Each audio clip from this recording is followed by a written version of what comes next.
I love that new intro. You do? That intro is the jam right there. It gets the blood going. I don't see you dancing like me. I don't dance like you. I don't dance like you. What's up, everybody? Episode number 25, 25er, brought to you by the Sasquatch Built Bikes and our good friends at Fox Racing, always taking care of us and taking care of the boys. Thank you so much to them at Fox Racing. And then Mr. Sasquatch Built Bikes is here with us in the studio. Woo. Mr. TJ Flanders. We're going to dive into what this whole Sasquatch Built Bikes is. We've had a lot going on. Everybody knows. We've talked about it. We had a hugely successful episode number 23 with Jet Lawrence, Chance Hymas, Aiden Shive in studio with us. Just had a massive following on that one, not only on our YouTube. I mean, it was almost an instant success in the first week, but the amount of listens on Spotify, Apple Podcasts, directly on our website. So thank you to everybody that listened to that one and watched it on our YouTube channel. We greatly appreciate that. We pulled a little short out of it with some valuable advice from Mr. Jet himself. Then we went on to episode number 24 at Day in the Dirt. We did it live from the event, which, Shane, we've done a couple live ones before, and those are always tough. We'll get it down. I mean, it's tough. There's obviously a Day in the Dirt. There was a lot going on, and it was a little hectic, but we made it happen. I thought it was fun. We had some fun guests on there. Sure. I had a great time. I mean, the people that came on the episode. I mean, when you talk about Tyler Bierman and Jess Pettis, and I mean Ronnie Renner and Ryan Sipes, Randy Richardson, Pooh Sipes. I mean, that's a pretty stout list of people that came on, and it was just one of those things at live events. Audio is always difficult because you have so much ambient noise. When you have so many people around you, and there was quite a big crowd outside of the Red Bull tent that they were doing the autograph signing at the same time, and here inside the studio, obviously we get to control the ambient noise and the audio levels in the background. So it's always a little difficult at live events and, doing something like that there. But overall, I mean, the content of it was great. The guests were great. We really had a good time, and a super, super big thank you to all of the people at the Red Bull Day in the Dirt Down South crew. They made it happen for us, and really grateful for them to be able to do that.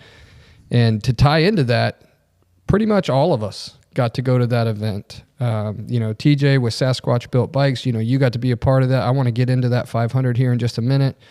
Shane, you got to come by, and we kind of hung out there for a bit, did the podcast, and got to watch some racing over the 2 days or 3 days.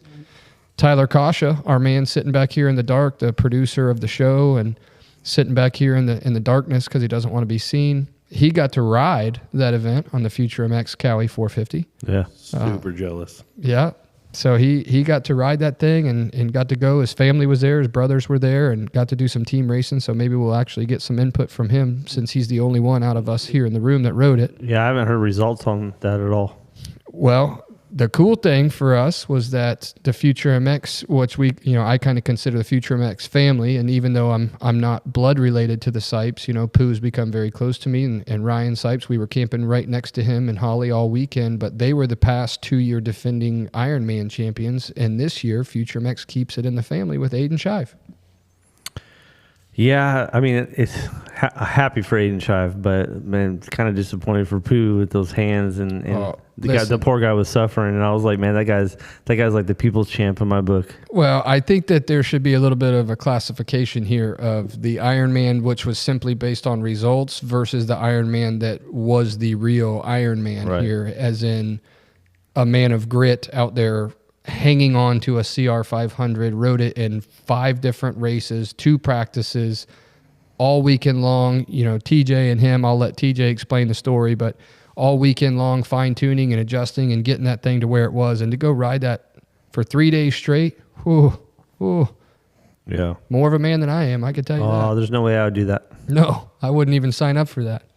So anyway, very fun event. Day in the Dirt Down South is always a fun event. And anybody, listening to that episode number 24 from the event, again, like we said, it's a little difficult for the audio at a live event. But overall, one of our guests right here, Mr. TJ Flanders. TJ, how we doing? It's easy for me to talk to you because I've known you for many, many, many, many, many, many years. But for the people that are listening that don't know you, how did you even get in? And I don't even know this. How did you get into dirt bikes? My dad, long time ago, bought me a dirt bike, and I have loved it ever since. Yeah. I am the ultimate C-class rider. Oh yeah. I love it to death. I love to be out there. I love to ride, but I could care less whether I win or not. Yeah. So I just enjoy the culture.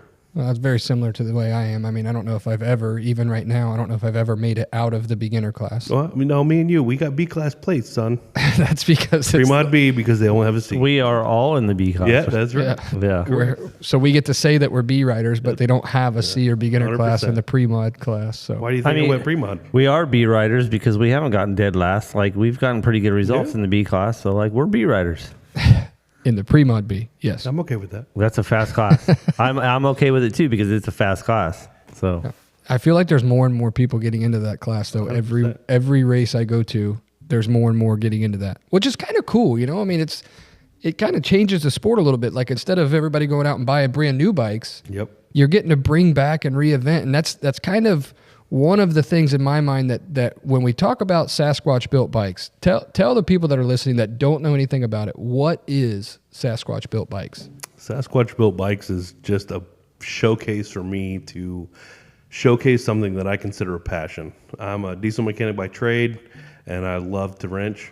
So I love the older bikes. I feel like it's a passion to keep the old ones running. Yeah. It's a just fun hobby for me.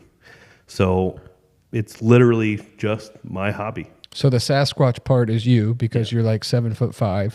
I'm 6'4", but you know, Close enough. well, to RJ you are. Yeah, to me it's 7'5". Yeah. and I might be a little bit of a fur coat on an Nimbus shirt. So Yeah. kind of where it came from. So the Sasquatch part do of you it eat is beef you. jerky Sometimes. every now and then? All right, makes sense. Makes sense. I got it. Well, so that's where the Sasquatch came from. The built bikes part is the fact that you take some of these and you just tear them all the way down and rebuild them. Every one of them. That's what I do. That's what I enjoy. I've created a network of people that I know to where I can find the parts for these older bikes. And I'm a big factory guy, so I like to keep everything as original as I can. We didn't do that. Factory meaning more like OEM. OEM, stock. correct. Yeah. We didn't do that as much with some of the recent builds that I've done, but in the older ones, I've definitely kept as factory as I could. Yeah. No, it's good. Talk about some of the ones that you have done. I mean, I know you helped me. For anybody that looks at the Future MX and my personal pages or whatever it may be, we did a YouTube video from the FTR that Tyler produced where we did the multiple bikes racing that day, but the one that I have personally, the 98 CR125 and even the 01 CR125, I mean, you've been here with me in the garage helping work on some of those. So I know those stories, but outside of some of those bikes, name off a few that you've done so far. So some people may know the name of Keylon. Yeah. One of the first bikes that I've done in the last few years, I should say, when I started this whole Sasquatch built bikes thing, was a 95 KX250. It was Kenny Keylon's factory race bike. It's been ridden by everyone that you can think of, including Ronnie Monk. Yeah. And it was one of those bikes that was rode hard and put up wet. Made it through the family, through Kenny, through the boys, Corey and Kyle. And it ended up being given to Papa Steve. And I went to Papa Steve's funeral. So I'm going to get a little sensitive. Yep. Papa Steve's funeral, we were there. And you got the photo monologue as you listen along, and you got all the photos. Well, it Right. showed the Christmas that Kenny gave that bike to Papa Steve, and he had the title in his hand. It was a big picture, and it was one of those moments that was just incredible watching the boys and all of them ride together at FTRs. And after that, I came home and I just couldn't handle it anymore because Corey loves riding. Of course, we all know that. Sure. He's a Keylon. Yeah, and he loves that bike, and that bike was left to him by Papa Steve. So I came home that weekend actually, and I stripped it down to the frame, and I completely rebuilt that bike and put it back together as factory OEM as I could, and gave it back to the Keylons. You know, Kenny and Corey and Kyle was involved with helping me finish it. and Kyle and Corey didn't, or I'm sorry, Kenny and Corey didn't know anything about it until I finished it, and I handed it back to them. And it was just one of those connections, you know. They've been huge family friends of mine for years and years, Sure. and it was just a good time. And that's kind of what brought my passion back into it. And then for me, the 01 CR250 has been that was the bike when I was a kid that everybody wanted. Right. And I always wanted one. So I built one. I rode it, broke my leg on it. Then I built another one. And that's the one I have currently. That's very much frustration. And then... Which is pretty much all back to OEM. Like even the warning stickers on it. I have... That bike is factory showroom Yeah. as close as I could get. Yeah, I think you have pictures. So people that want to see it, I think it's on your Sasquatch Built Bikes Instagram page. It should be, yes, sir. And there's some of those projects that you've done on there, but this whole 01 theme. So now you have completed the trifecta of the 01 big bikes. It is the trifecta of 01 big bikes. I have the 01 125, 01 250, 01 500. Right. 250 and 500 I have completely redone. And then the 125 is coming up next. Yep. So what people, when we started talking about this idea with Red Bull and Day in the Dirt down south, you and I have been good friends for many, many years. And we started saying, okay, how are we going to do something unique for this event?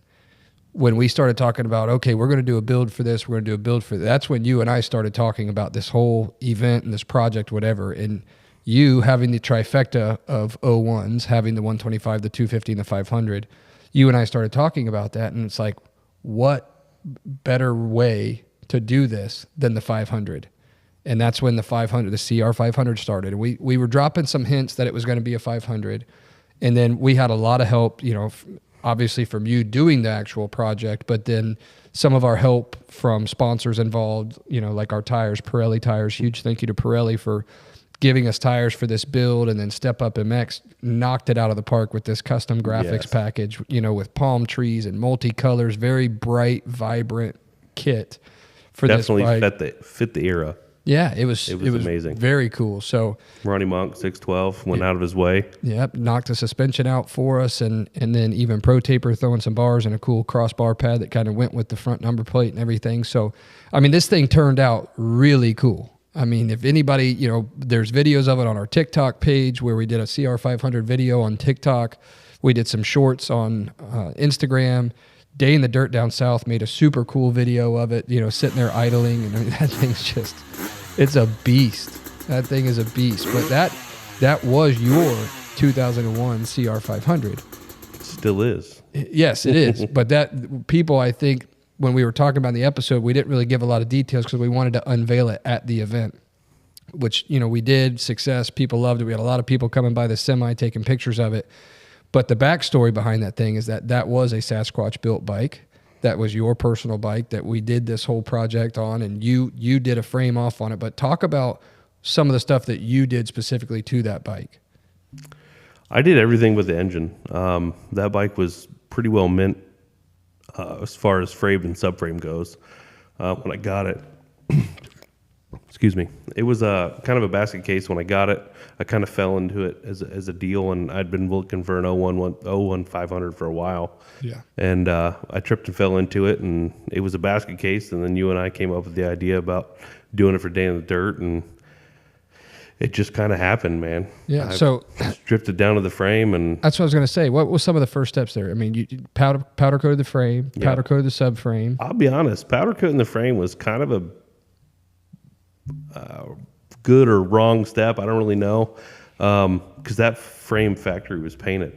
Yeah. So I had to find the right color, because after this event is over with, of course, I'm going to go back to all factory correct. So all the OEM graphics and everything is going to go back on that bike. It's not going to look like it does currently. Yeah. So finding the right colors and get everything else, as Shane knows, for powder, it's can be difficult to find the right colors. And I found the factory Honda color, and got a good friend of mine that powder coated it for me, did the frame and the subframe, and every bearing, every seal, everything you can imagine, man, was all brand new. You look on Instagram, you can see the table of parts. Yeah. What's it called? Vapor honing? Yep. I vapor honed the cylinder and the head, and I would love to have done the cases, but when I pulled the clutch cover off, it was too perfect inside. That bike had no hours on it. It was beautiful, so I didn't want to split the cases and do all that, so I cleaned them up as best as I could, and I did the hubs, I did the brakes, I did everything. Everything's brand new, Yeah. all of it. Those are probably the easiest bikes to find that are the engines are good, because who the hell's going to ride that thing to wear it out? You know what I mean? Like, so to get a 500, they're probably internally always pretty damn good. Yeah. You know, and like, how often do you put a top end in a 500? You're not wringing the thing's neck, you know. So Some people aren't. Out there where you came from, out there in the desert. well, the desert boys, like, you know, the Destry Abbotts and the, you know, and the Ty Davises from the desert. Yeah, those things need to rebuild after every race. But a 500, yeah. I mean, you don't need to use the clutch like a two-stroke. The thing, put it in one gear and go, you know. Yeah. So huge success on the day in the dirt, the CR500. I mean, I think that thing turned out super cool. I mean, everything down to the seat cover. I mean, that thing was super cool. Any future builds? I have, what we just said, the 01 125 is my next one on the block. Just because I want them all three. I want that picture of all three of them perfect, factory correct, and aligned. Yeah. I'm planning on having that in my shop. That would be pretty cool. I may or may not have talked to the same rider that rode that bike during Day in the Dirt, and he said he wanted to do something really cool for next year, and I mentioned doing a 500 AF build. Yeah. And he seemed like he was up for it, so it gives me a year to build it instead of a month to build it. Nothing like deadlines. Well, that's what I was going to ask you. Like, where do you want to take this Sasquatch build? You know, like, you got to be careful what you wish for, honestly, because when you start bringing dinosaurs back to life, like, people are going to start calling you. You know, I mean, and which is really cool to bring a dinosaur back to life, because I love seeing that. Yeah. Like, where are you at in your mind as far as where you want to take this? To an extent, there's going to the realization of life. There's no money in building these bikes. It's going to be that eccentric person that wants a specific bike built. Yeah. That I might be able to make a few dollars on building it. Right. But I do it as a passion, as a passion of my own. So basically, everything that I built so far was either for a family friend or myself or family friend RJ. Right. You know, like, everything I've built has Or a been specific purpose. right for a specific purpose. It wasn't built for customers. So I can't say that I'm really. Do you see yourself maybe buying, like, trying to find that dusty, clapped out barn find? 100%. And bringing it back to life and selling it? Absolutely. Yeah. I was going to say, I could see an avenue there. I have one. I have one in my garage right now. I've got a buddy over here that says he wants to ride a vintage bike next year at Day in Dirt. So Yeah. I've been looking for some vintage stuff to maybe build something for my old buddy RJ over here. Yeah. Well, that did come up. Brian was at the Day in the Dirt, and Brian said that he will commit to racing that race next year on a vintage bike. And I'm like, if you do it, I'll do it. And honestly, Randy from, you know, the podcast on Randy Richardson. That's a good connection, you know. And honestly, that's what my father-in-law has built for years and years, and obviously on the West Coast. But the vintage thing is a really big deal, and there's certain people that you should contact if you want to find parts. But it's, you know, are you talking like a dual shocker? I need to figure out what the classifications are, because I think You want to get the newest one. Yeah, because when Randy and I were talking about it on the last episode, episode 24, when we were at Day in the Dirt, he said that they break it down, like, there's multiple different versions of, like, the evolution or vintage class. So I want to know what that is, because you know, that's going to determine. I mean, are we talking like an old school KDX 220, or are we talking like Randy Richardson on a 75 Husqvarna? The first thing I thought of when we had that conversation with him, honestly, was a Yamaha TT 500, which is a 500 4-stroke dual shocker or whatever. But I'm gonna one up you. They're unbelievable bikes. I've ridden that 440 Bull Taco. No, I've ridden the Yamahas, and they're gnarly to ride. Yeah. I don't really want something that's gnarly to ride. I want something that's fun to ride. No, it's smooth power. Like, it's roll on power. For sure. But like, did you see how many classes that Randy did? We talked about it at the last he was episode. racing against Randy modern day bikes. What was that, a 75 Husqvarna, he said? Beautiful bike. And he was out there all the time. Like, every time you looked around, he's out there. So, I mean, that's fun to me. And I think that's what some of this enjoyment, like even in the FTR series that we're involved in, you have the pre-mod class, you have the evolution, you have the vintage there. Then you have a day in the dirt event come into town, and it kind of reignites that two-stroke feel. I mean, TJ, I know you guys got to spend some time with it because you guys were tweaking on that 500 as far as carburetor settings, jetting, getting it right, and you got to meet Carson Brown, and Carson actually threw a leg over that bike and rode it at Day in the Dirt. But between Carson, his dad, Randy Richardson, they were all parked right there in kind of a little area together. Correct. And you guys were working on the bike over there. I think, was it Thursday night? It was Friday night. So after practice, the first practice, we tweaked it a little bit. Second practice is when Carson threw a leg over it, rode it for a lap, and came back. And that's kind of when we got it real close to dialed in. We made another change after the second practice, and that's where he ended up riding it. Because Pooh was basically at the point that he's like, this thing runs great. I feel like there's more potential, like he said in the last podcast. Yeah. He's like, there's more potential, but I didn't want it. He's like, I was having trouble holding on to it like it was. So he's like, that's where it is. We're happy. So he rode it. Yeah. And he rode the crap out of that bike. Yeah. Is that the first 500 you've ever built? That is my first big bore two-stroke. I've been around them. I've ridden a couple here and there. Yeah. But I never owned one nor built one.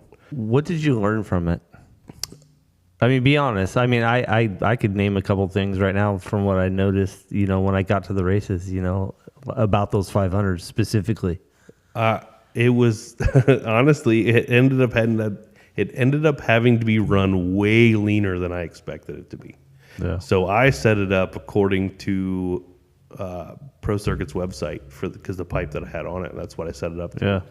Yeah. Between that and a couple other variables that were in that bike, it just ended up going way leaner to get the power. Right. Which, in theory, in my head, I'm a diesel guy, so more fuel the better. And then you get into two-stroke world, and that's not always the case. So the big bore draws a lot more air, a lot more fuel. So you got to go leaner to get it to where you get that power band. And who the hell knows? Like Dade City Motocross might be a couple feet under sea level. Like the air is so much heavier there compared to doing specs off of Pro Circuit that they're at. Do they really get to sea level and test those things out? You never know. Yeah, that's something I never even thought of. That's a great, it's huge. Yeah, that's great. It is huge. It's a huge aspect of it, but I just noticed when I walked out, I thought it was funny because it's always been a factor with 500s because they vibrate so much that like when Pooh got off the track, all the damn bolts were freaking backing out and vibrating out, And I lost one seat bolt, one funny. side cover bolt, and on the Coupe de Gras, the front engine mount came loose. Oh, perfect. Wow, that's good. Yeah. So, but You gotta watch those things. I will be honest. It's the one thing the whole weekend I never checked was the engine mount bolts because I put factory OEM bolts, torqued them, tightened them where they were supposed to be. I never checked them, and I should have, especially before the Coupe de Gras, because that thing ended up being, what was it, an hour and 30 minutes, hour and 45 minutes? Yeah, it was kind of just a go until last man standing. Yeah. It was crazy. It's funny we're talking about the vintage racing because we may have a guest on this show today that has actually been a mechanic on a lot of vintage bikes, obviously back in the 70s and 80s. Well, and that's one of the things I was thinking of in my head was like, I bet you he has some knowledge on some of these. Oh, it's unbelievable, and I guarantee he'll probably mention the box fan days at some point. Especially when you're talking about. You want to try and call him up? Yeah, if we can get Tyler to get him on the line, but let's see if we can get him here. Let's see if we can throw him on. Who are we talking about, boys? Why don't you tell him? Come on, give me a hit. I worked with him a lot of years. 661. Oh, this guy. Oh, this guy. Let's see here. Let's see. Hey, there he is. Devo, you Yeah. there? Yeah, I'm here. We were just talking about vintage bikes, and I said we should call Devo, which is Mr. Dave Osterman, onto the show because I know that you have experience with vintage bikes back in the day.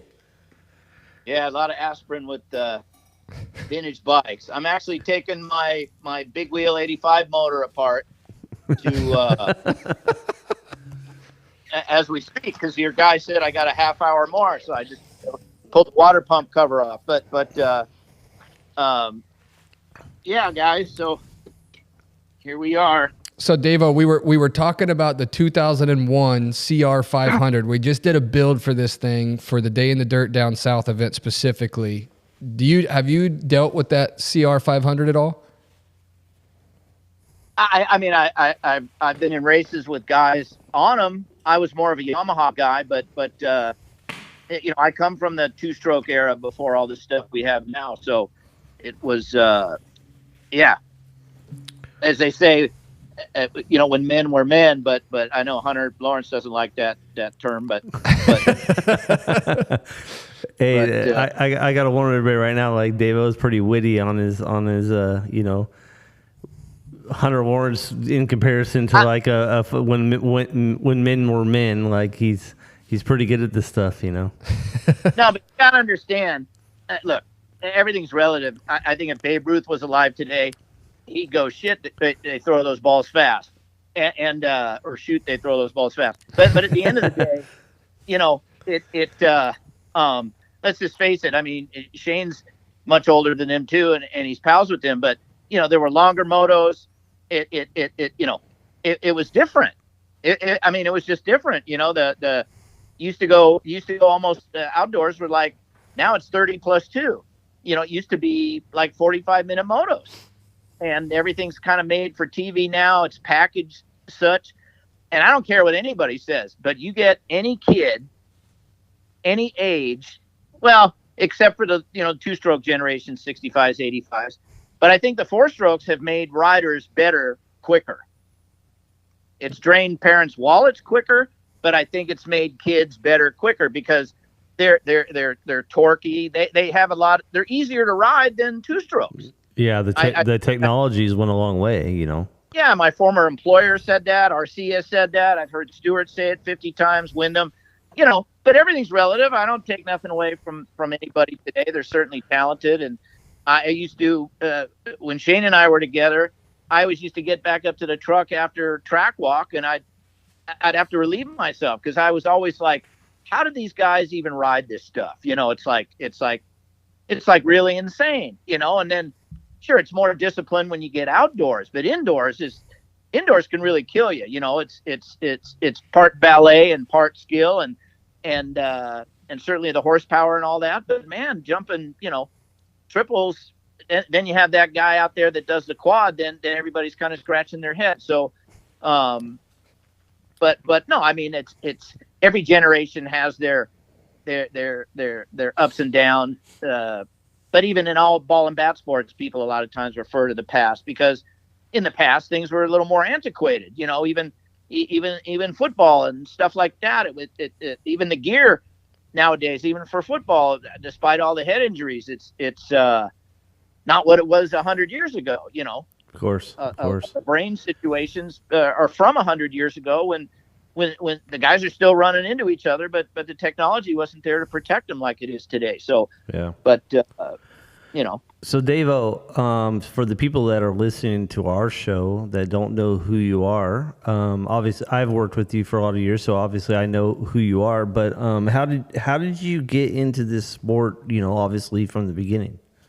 Well, like most of us, where I grew up, my neighbor used to work on his father restored old Jags, like with the wire wheel Jags, and then he had mini bikes, the son, and he was older than me, a couple years older than me, as old as my older brother, but I hung out with him, kind of saw what they were doing, fell in love with it. We'd ride some mini bikes. He'd ride me double up the street into the dirt spots near our house, and I would ride, and I was smitten with all that stuff from an early age.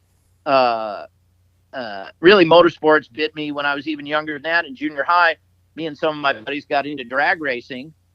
We used to go to the races all the time. The parents would take us.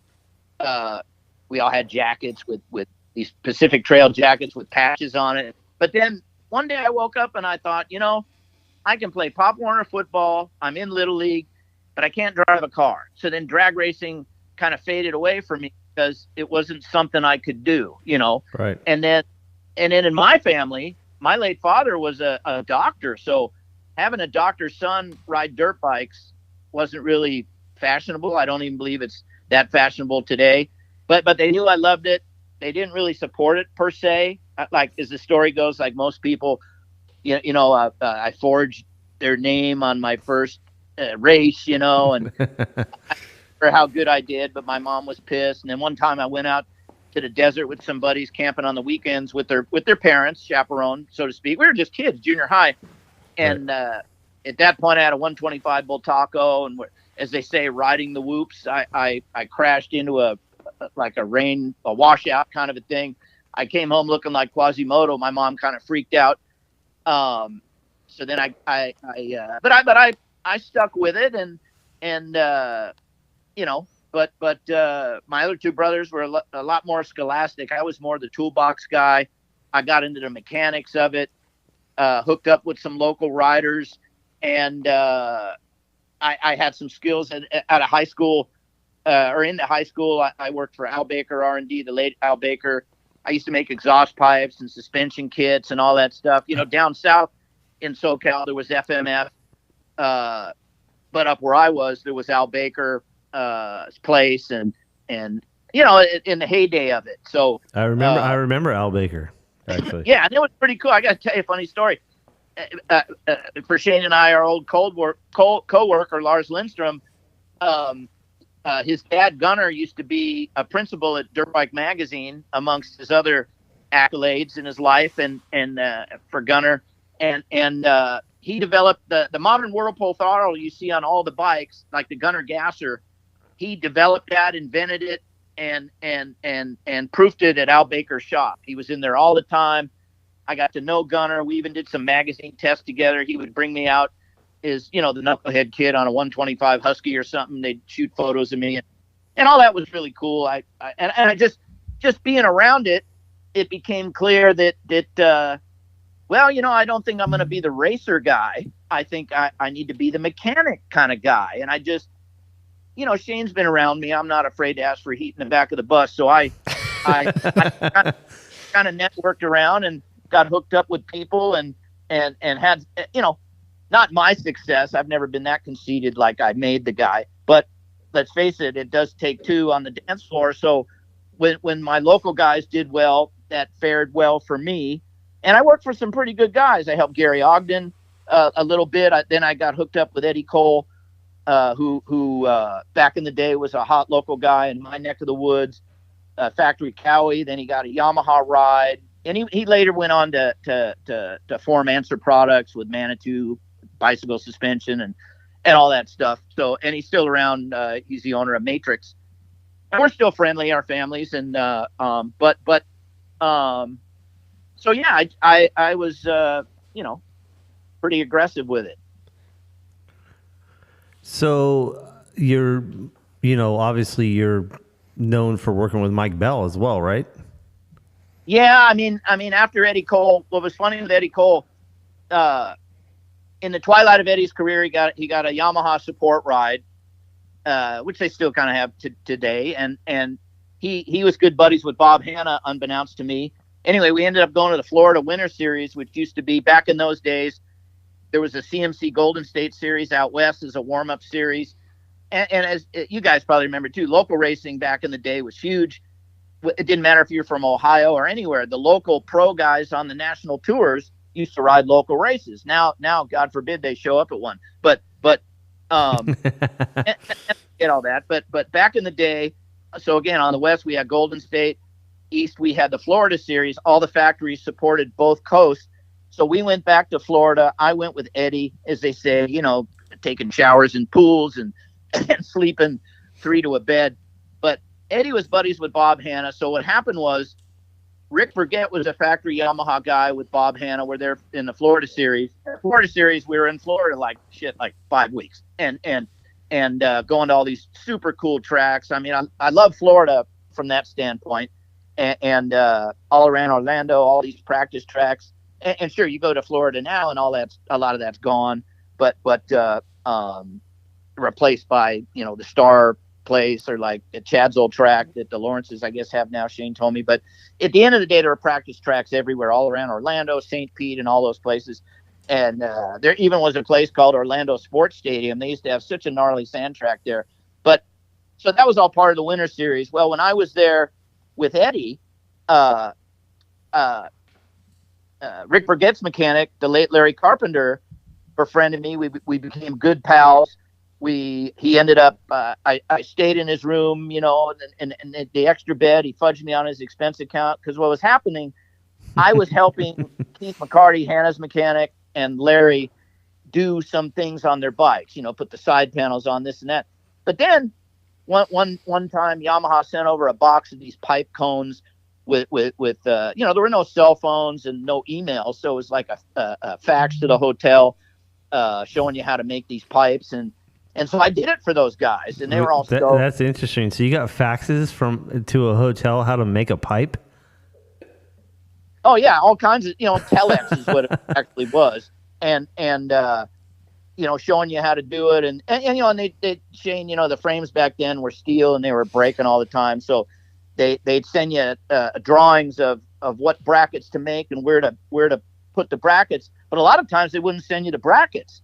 So here's Devo out there at the hotel parking lot in flip flops making freaking brackets with a hacksaw and files and a grinder, finding old shelving. I remember in Orlando, when you leave Orlando and you head south towards Daytona way, there was a Ramada Inn right off the freeway there, and they had a bunch of the erector set shelving, you know, that gray sheet metal stuff in the South 40. I went to the hotel lobby. I said, "Hey, what are you doing with that stuff?" "Oh, it's just trash. Someone will get it sooner or later." So I said, "Hey, you mind if I rape a few of the shelves and brackets and whatever?" And what do you want it for? "Oh, I'm gonna fashion some stuff up for our dirt bike." So, you know, I made a bunch of brackets on it. But anyway, that got back to management at Yamaha, and they're like, "Well, you should keep this guy around," kind of thing. And that, while I was doing that with Eddie back there with those guys, Mike Bell was the hot guy in SoCal, so to speak, and he was a DG guy, and DG had a big connection with Yamaha. So anyway, everybody got west. I kind of said goodbye to everybody, you know, because they continue on the tour, and Eddie wasn't doing any more outside of the Winter Series. Well, then you know, then they just kind of at some point hooked Mike and I up together for some, I don't know, not really exhibition races, but there was Mammoth Motocross and things like that. And, you know, just right place, right time. They already knew of me. And Mike and I were both the same age. And so anyway, then when they hired him, they hired me. And some of the senior guys, like the late Rocky Williams, some of those guys I was friendly with. They didn't like me so much because I was just a young punk. And I got the job with the hot new kid that they probably wanted. So there was a little dissension in the ranks. But, you know, in the hotel bar, you know, as they say, everybody has a beer or two in them. And then I was everybody's friend. So, but as time went on, and I did a bunch of years as a mechanic. Again, I was pretty successful, but I was like a sponge. And Shane knows what it's like. You know, I tell the young guys that, you know, you see the senior guys that work for Cooper Webb or this guy or that guy, you see anything he likes, even the way he walks and talks or the way he safety wires something, you got to photograph that in your head, and you got to kind of, you got to do that, make it part of your deal, you know? So I was really good at that. I always asked a lot of questions, and, you know, I had my stupid years that I had a senior technician at Yamaha that was my supervisor. He saved my butt a few times because I was young and dumb, as we all were. You know, I was 19. You guys got to realize, in a box van with a factory paid rider going around the country. I mean, the only thing better was being on stage with a guitar in my hand or something, you know. Yeah, pretty wild. You go to town, you thought you were a rock star. Well, it's not that I thought it. It kind of gets in you because you go to these hotels. The local girls, you know, they see the license plates on the vans that say California. I don't know if they thought you're a beach boy or whatever. So it was even, you know, it was like, it was fun at the hotel. It was just fun everywhere during the week. But then, you know, Monday through Friday, you had to get the bikes done and get your work done. And you couldn't let the guy down, especially if you were paired with a guy that could possibly win. And my guy was. So, so that, you know, that was my goal, never to, you know, let the guy down. Because usually those kind of guys, as you guys have been around, you know, when a Chad Reed or a Sexton or any of the pick your poison of the top guys, Cooper Webb, you know, when they show up, they want to win. They're expected to win. It's in their contract. And so the crews like even when I worked with Shane, when I first met him, he had Wyndham experience and he had all this experience, and people say, the dream team, but we really had a crew of guys that were really seasoned, and it was really special. I ran some 250 teams, like when I was at Pro Circuit. Well, how'd you get into that though, Devo? Like obviously you were a mechanic for a long time, but how did you start getting into the management side of it? The management side was kind of interesting. I got, as people say, I got out of the sport for a period, and I had some performance businesses doing engine suspension. I imported seats and graphics. I imported some exhaust systems from Belgium, some graphics, MXA graphics from Europe. I had a good rapport with Roy Turner, who ran Factory Cowie. So we made all the seats for the factory team back in the Rocco era when they had O'Mara, Barnett, Jeff Ward, Natastovich. We did all their seats. But then after the retail side of that, being in business for a few years, I was at Glen Helen just kicking around, watching the races. It was I think it was the Grand Prix or something. Anyway, I bumped into my old Yamaha buddy, Ron Heben, and he was at KTM then. He was a longtime Yamaha guy too. We remained friends after our Yamaha days, and he actually took over for Mike Bell when I split up with him. But regardless, I didn't like him the first day. I didn't think he liked me much either, but we became friendly. We were just punk kids. But anyway, it's like Mike Bell was my property, but you get over that. But he did a good job for Mike too, just as well as I did. But at the end of the day, no, I bumped into Ron at Glen Helen, as the story goes. He was at KTM as the team manager at the time and was rebuilding the race team, and they needed a team coordinator under him, and him and I got along, and he goes, shoot, Oz, you should give me a call. And I did. And that's how I actually, Shane, got into the management kind of stuff. And then it just spiraled from there. Yeah. Because so who was that you were starting with, Devo? My first job in the management type stuff was KTM. I've been at KTM twice. Okay. So you started off with KTM, and then where did that journey take you? Yeah, when I was at KTM, man, it was gnarly. It was like Langston was there, and that's when Langston first came from Europe. So he was the guy people told you about at the coffee machine. He could bend nails with his teeth. He was just such an animal. But he was a nice guy, and he was really a finesser. And we had Billy Laninovich and really a good crew of guys. That's where I met Brett Metcalf first, Joaquin Rodriguez. But anyway, then as the story goes, at one point, for whatever KTM, these companies, as Shane knows, they one day, man, out with the old, in with the new. They blew Ron Heben out of there, brought in Larry Brooks. Larry Brooks and I don't see eye to eye, probably to this day. Don't like the guy. That's all I'll say about it. I'm sure he doesn't like it either. But and now he's in a new management role, obviously. But no, and hey, look, I'm happy for him. I like Roxon. It's funny. Shane knows that Kenny Roxon's wife was our girl at 2-2. She used to work for us. Yeah. Yeah, and she was a great help to me and the team in general, because she handled a lot of stuff through Chad's management agency, and I always liked her, good girl, and I think Kenny got a good girl, but it's just racing's like any other business. There's up, down, sideways, water cooler talk, and people tend to say more about you than what they don't know, than what they really know. I deal with it daily, Devo. Yeah, no, but I always did a good job. I'm not afraid to wipe the toilet seats, even though I'm in the big chair. It doesn't matter to me, Right. And that's a fact. That's a fact. But I think everybody has seen that, and I think the only thing I haven't done at a lot of these teams is probably race the bikes and driven the semi. I've kind of done everything. I get all the fabrication done. I just handle stuff, and then at some point after KTM, with the Larry Brooks thing, when I left there, you're kind of in the dumps, and then but I just kind of fought my way back, and then in the interim, I had a stint at Harley Davidson. We were going to develop a 450, and then I was at KTM another time, running their professional amateur team, and I could probably write a whole book on that situation, or take up your whole podcast on that. But I kind of won't, and I'd really love to name names, but I kind of won't still. But that's probably just a good story over a few beers. Yeah. So where'd it go after the KTM amateur thing? Where'd you go after that?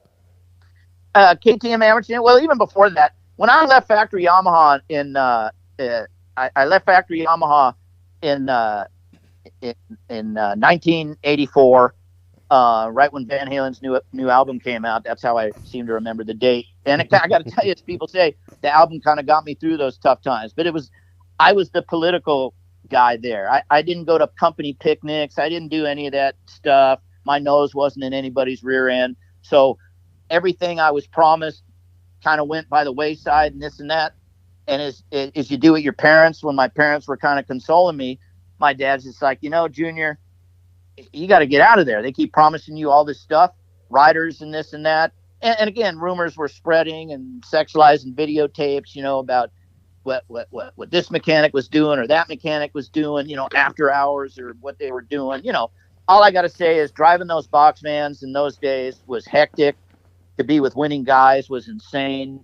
And, all I'm going to say, if everybody just says they were powered by coffee, they must have drank a lot of coffee. But that's all I'm going to say about it. Yeah. I could say a lot more, but what's the point? Well, I mean, we already get the point, Devo. Yeah, I don't need a bunch of haters out there, right? What do we do that for? So then after that, Suzuki was calling me, and I actually got buddies jobs at Suzuki, but Suzuki was kind of the place. And if you're a former Suzuki guy, let's just say the Asian persuasion at Suzuki didn't really respect the American guys that much. It was all prop, and I knew that, so I didn't want to go there. But then soon after that, a job opened up at Factory Cali with Roy Turner. I was the in-house testing guy when they had Barnett and O'Mara there. Still had Jeff Ward, and what that was, which we've all dealt with, I know Shane has, budgetary stuff. So they brought me in temporarily, and they were trying to get budget to keep me full time. And I was there for X months, and it was great.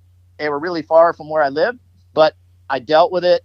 I never wanted to move my family to these jobs. I figured it was better to wear out a truck because, racing jobs for a guy like me, you could be there a year, 2 years, let alone 6 months. So I never wanted to do that. So I always wore myself out in a car. But no, Roy Turner got me in there. It was a great situation, but they just didn't have budget at some point. So that ended. And I kicked around for a little bit doing things I didn't want to do, construction or this or that. And then, like I said, then the KTM thing, I got out of it for actually a few years. And then you kind of get sucked back into it, and then almost literally like a vacuum cleaner. So you get involved with some things, and then it turns into another thing. And then, and bingo, I was found myself at Yamaha Troy. And the Yamaha Troy thing, which was interesting, was I really didn't even want the job at first, because when I interviewed there at Yamaha with the big table, the Indy 500 table, as I call it, those big tables, and all the management's in there and the team owners in there, and they were reading me the riot act of how Yamaha Troy was and what they became and all this stuff. It's like I didn't cause any of the problem, but they hired me to be the judge, jury, and new sheriff in town. So I took that role pretty seriously, and I heard that you took the role seriously because everybody's like, "Yo, Devo's a dickhead." When you got to Yamaha Troy. Well, yeah, because no, but you got to realize Yamaha wasn't paying me, but they told me straight up, everything that goes on under that tent is your deal. We'll mentor you and help you, but you need, at that point, if you guys remember, in the 125 class, which later became the 250F class or whatever they call it now, lights class, whatever, if they still use that name, the Yamaha was one of the top teams, Yamaha Troy. And then they lost their bling. You know, the owner had some personal issues. Not going to go into that. But I got hired, as Keith McCarty said to me straight up, we're hiring you to get the bling back. So you're the new sheriff in town. And when I walked in there the first day, of course nobody liked me because I was supposed to clean up the place. Within the first 2 weeks I was there, if it was even that long, I fired the truck driver. You know, he was a nice French Canadian guy. He was like 9 feet tall. But he didn't cook, he didn't clean. He just drove the truck. I climbed up in their antiquated Titanic truck. That's what I used to call it. When I got upstairs, I think I told Shane, there was so much dirt upstairs, it looked like you would have thought they hauled farm animals up there. And that was probably within the first week or so. So I went to the truck driver, and the team owner pleaded with me to try to show the guy what he was supposed to do. And when I sat down with him and kind of walked him through things, he's like, I don't cook, I don't do this, I don't do that. You know, there was more things he wouldn't do than he would do. So, again, you're out of here, buddy. I'm not going to work around you. Yeah. And that kind of sent the message in the team. When I got there was an engine builder there. And he told me too, that I wasn't the boss of him.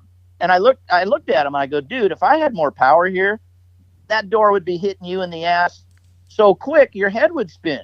But he did do a good job. I understand he didn't like me. Why would he like me? I was the new guy that was going to say yes, no, or maybe. You know what I mean? Well, do you have any advice for RJ, because he has a race team?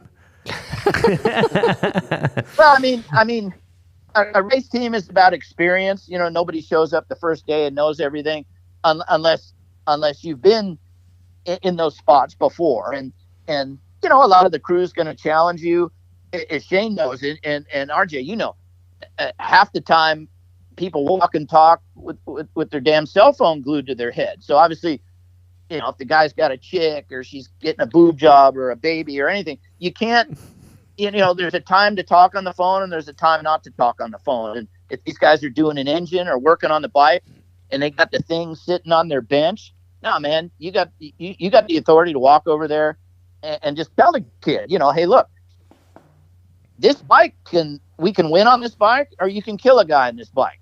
So put the phone away, and there's a time to do it. So it's really like any other job, really. If your crew goes out to lunch, happy hours at night, not during lunch, so you just got to watch that kind of stuff. And sure, Shane knows you kind of get better guys with the more you can afford. But if these guys want to be one of those better guys on one of those better teams, when I had Yamaha Troy, one of the first guys to leave the company there was Brian Krantz. And I love Brian Krantz. To this day, I love the guy. And he's factory Cowie now. He recently had a bad bout with cancer, and I think he's still battling that stuff. We talk every now and then. I was like heartbroken when he said he was moving on. But Factory Connection gave him an offer. He was going to go work for the young upstart named Eli Tomac. And I applauded him taking that. I go, dude, when that bus pulls up, you got to get on it. I don't have the budget to keep you. But he was worth everything that they were giving him. But, it's just different levels, different budgets. So you can't really get hung up on that, because even you probably have a budget and you probably want to do certain things that you can do or can't do. So you just got to realize that just because it's chrome doesn't mean it's better. You know what I mean? Oh no, we deal with that all the time, Devo. I mean, like, it's funny because even yesterday we were talking about one of our guys. Cole put a post online. His surgery was successful. He had a crash at Dallas, broke his arm, and we've had Tyler Bowers on the episode before, and Tyler made a comment on one of the posts like, man, we got more Supercrosses to race this year. And I was joking with Tyler online. I was like, write the check, big boy, because the problem for us is we're limited and we're not doing the full series. We're only doing the ones that we can that are close to home. And, if you look at Cole's return to racing, he would be back on a bike essentially the week before the final round that we're committed to doing. And I'm like, that just, I talk to everybody in the team, and it doesn't make sense to try and throw your leg on the bike the week before the final round that we are committed to do and go race. I mean, that's a recipe to get yourself hurt even further or not be prepared as you should be to go do it. And I don't think it's there. But, what people don't know is that, like you, and you would see it because you have been in that position, but there's so much in the background going on behind closed doors of, managing the money and making sure that it's going to last for the rounds. For an outfit like you, say the kid seemed ready, but then just fueling your rig to get there, and the hotels is a small fortune. People don't realize that even look at the schedule. Here's a guy like you, like my big thing now is joking with Shane the other day is the Triple Crown. I separate my opinion sometimes. I'll slice myself into 3 slices because I'm the X Factory guy. I'm a super fan. And then somewhere in the middle might be the third. In other words, I like the Triple Crown, but I don't think it belongs in a 17-round series. I think it deserves its own 4 or 6 round series after, because the Triple Crowns to me are a joker lane to me. And I think for you being a privateer, you got a good race bike, as good as you guys can afford to get it. Then whatever your guys practice on during the week, as good as you can get it. But let's face it, they're usually not what the race bike is. But now with the Triple Crown, if you have a guy in your squad that can make a main event like a Triple Crown, now you got to have almost 2 identical race bikes. Yep. Because if he has a hiccup in the first or second round before the final third one, what are you going to do? You can't, what are you going to do? Or a hiccup in qualifying. Yeah. I mean, what are you going to do? So sure, you may pull up the practice bike, but again, even Mitch Payton doesn't let his guys practice on full blown race bikes. It's just they're close, but they're still a little less expensive, So I mean, yeah. So I feel for the privateers all the time, and there's several levels of privateers. Just because you have a 3-digit number, but there's 3-digit guys that can actually make it. Then maybe the following year will be a 2-digit guy. So I think that's exciting. That's where everybody, Jet Lawrence just didn't show up. You know what I mean? maybe to some people he did, or James Stewart, or Chad Reed, or Ricky Carmichael. They did it the hard way. They were 3-digit guys, and if you look at a lot of the top guys, they blew a lot of budget on bikes and crashing and very, very few just showed up and was the hero. They all had the crashes, they all had the mistakes. And for a guy like you owning a team, every time these guys go down, you may go beyond some of your sponsored stuff, even if you get an allotment of race gas or this or that, or even if you don't. So, every time people don't realize, if your guy can make the main, but he makes the main by virtue of the LCQ, man, that's more race gas. It's just even though the Supercross is a short duration of time, say time on the bike for the actual laps, but they're little sprints, man, and it just hammers the bike. It'd be interesting to see, because Shane's been around. Like, you look at a guy like Eli or Sexton on a Triple Crown, they're putting clutches in every time. They're probably getting fresh wheels and tires that you guys can't get. But it's even more wear and tear than a 20-lap main event. Why? Because they're little sprint races, and trust me, they're not easy on those bikes. So I think. I think, sure, the triples are neat, but they're very costly. I think the triples added a ton of cost to all the teams, even the factory teams. I mean, that's more forks, more shocks, more wheels, more this. Even if they're bolting the bikes together out of their spares, then what do they use for their spares? So trust me, the budgets. Triple Crown raised the ante quite a bit for money for all these teams. Even for a guy like you, with guys just trying to make the main event. Yeah, so that's the biggest thing with the Triple Crowns is, I mean, you know, if a guy gets into a night show that's, you know, maybe not a main event maker, but he's a night show maker. In night shows, there's a chance that he's going to get seen on TV, or he's going to be battling in the LCQ for that final transfer spot. Right. In the Triple Crown format, you don't have that. And I'm not saying I'm against the Triple Crown, because I think there's pros and cons to it both ways. I mean, I think it's more pros for the fans to be able to have guys on the track more than you would in a heat race and a main event, as far as your Eli Tomacs and your Cooper Webbs. But your guys like us and the privateer team, you know, your main event guy is one guy, but your night show guy is another guy that's right there on the bubble trying to make the main event. And in the Triple Crown format, the guy from 21st back to 40th is not going to get any exposure out of a Triple Crown whatsoever. Right. And look, I'm not knocking Feldbite at any means. I think for the fans, I think it's great. But as a guy on the bubble, you know, trying to make the main, those are tough. Well, I mean, look, for the fans, it's great. They're trying to increase the experience. But I got to tell you, whether you're out with your chick, you go to a movie, you go to a golf game, a basketball game, even when I was third row at a Van Halen concert, there might have been that moment where I yawned a little bit.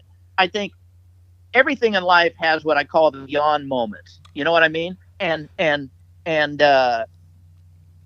you know, every band's going to play that song you really don't dig, you know, in other words. So I get what Feld's doing, but in drag racing, they don't add a speed bump. When Tiger, I said this to Shane the other day, thought it was funny. You know, when Tiger was dominating, right? So say when he was in the southern region, like you guys are in, Atlanta, Florida, whatever, you know, they didn't have 3 rounds. They call them the alligator rounds. You know, where they let alligators out on the track. Hey, let's see Tiger now. Or when Tyson let alligators out on the golf course, you know, to mix it up a little bit. Tyson's arm behind his back to make it more interesting for TV, you know. But I understand, you know, you got energy drinks. Without energy drinks, the sport kind of would have died. And Feld's doing a good job, but they got to do what they want. So again, the outdoors are now 30+2, and TV kind of is dictating also what goes on with what's going on even in Supercross at some point. So I get all that, and you know, it's always kind of a love-hate kind of a thing. It's like, even on a race team, Shane will know, we like, for example, we had Chad's management trying to bring in more money. They're always trying to bring in more money because you always need more money. And so sometimes I was always waiting for the pink elephants, you know. It's like, or the refrigerators. What's he going to make a deal with Best Buy? And now we gotta have the fan station. Washer and dryer out there. I think Best Buy was actually on the chopping block at one point. Yeah. Well, no, it's like, so what are you're gonna have a sample refrigerator and washing machines, and those guys make the deal. They shake the hand. They get the checks coming in. But it used to bother me. I'd be sitting, the manager of the team, going, "How are you going to get this stuff around? You're making these deals, and I get it, but yeah, they wanted us to all like haul around wash machines and refrigerators and just play them underneath the tent." Shane, figure it out. I mean, yeah, pretty much.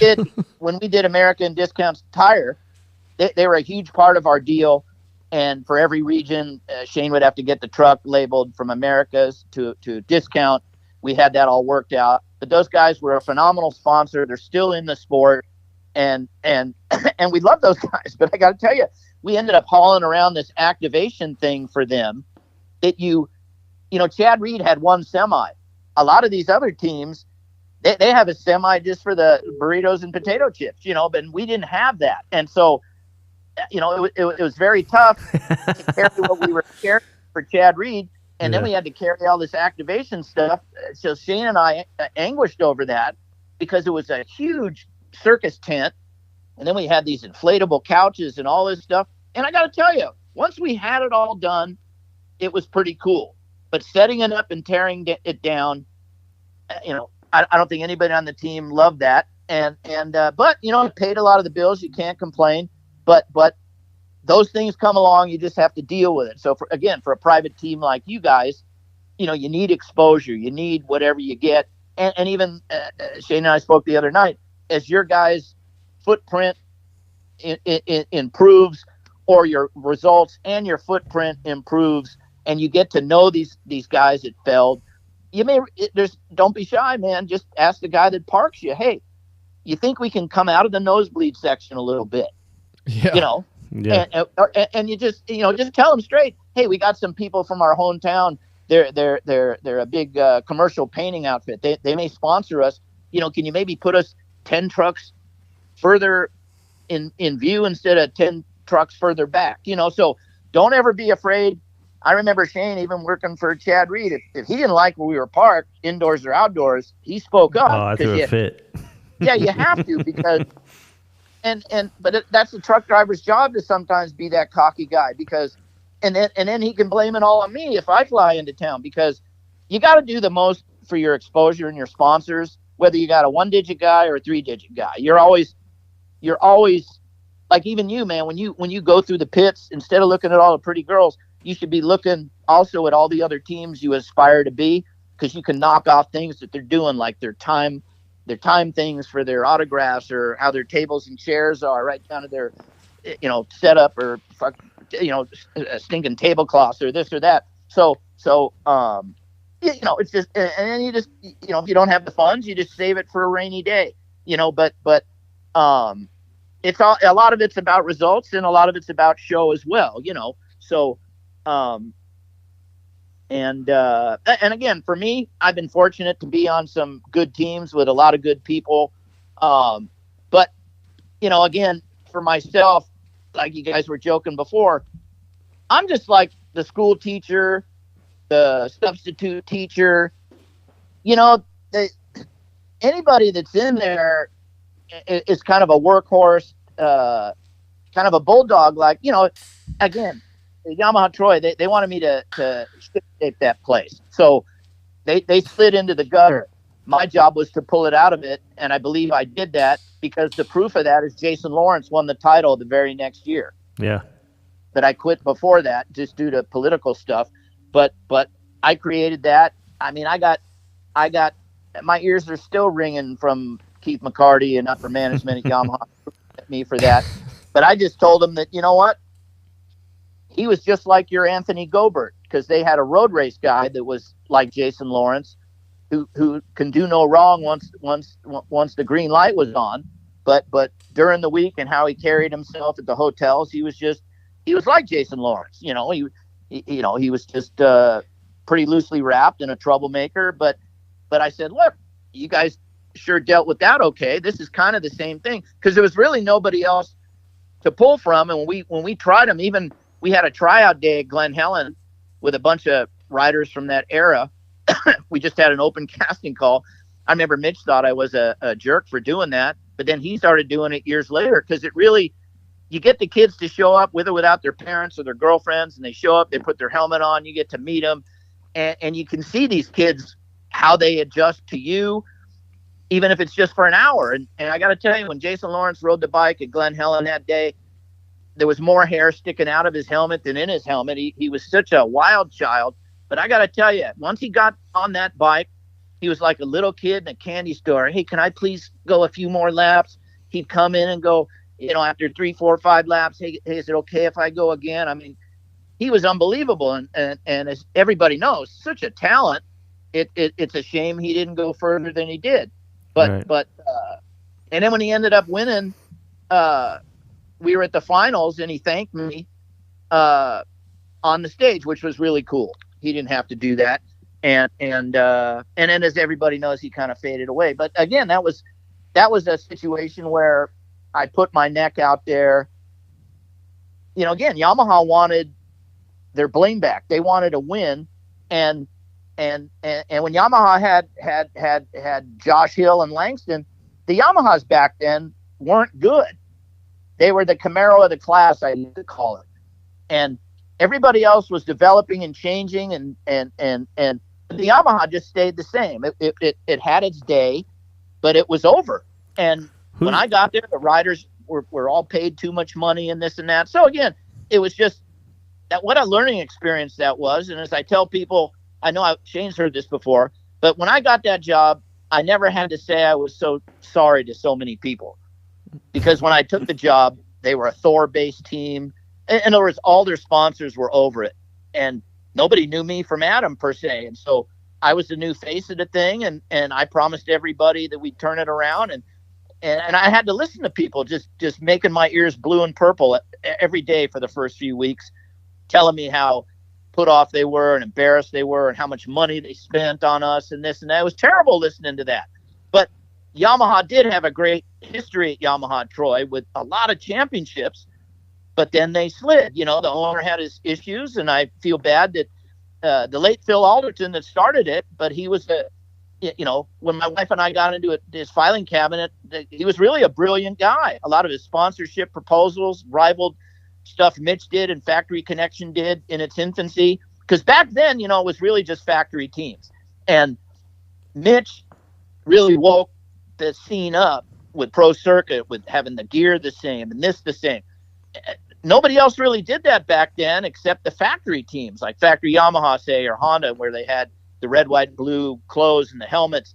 But again, Mitch was, from the private side, really professional with the box fans and the look was all important. And, he really realized that 100 years before really anybody else did, that the factory teams were doing it, but not nearly to the same level he was. RJ's even taken that approach as far as like having everything uniformed and, as far as the same gear, same helmet, same bikes, same goggles, know, and I think, personally, I think it was great, Yeah, no, I think it's very professional. I mean, look, Shane, we work with Chad. Chad was fun. People always try to give me credit for doing that. I said, Shane and I would just orchestrate it. Yeah. Chad and his wife would get with the designers, and they did all that stuff right down to the red pants. And to this day, you had to bring those up.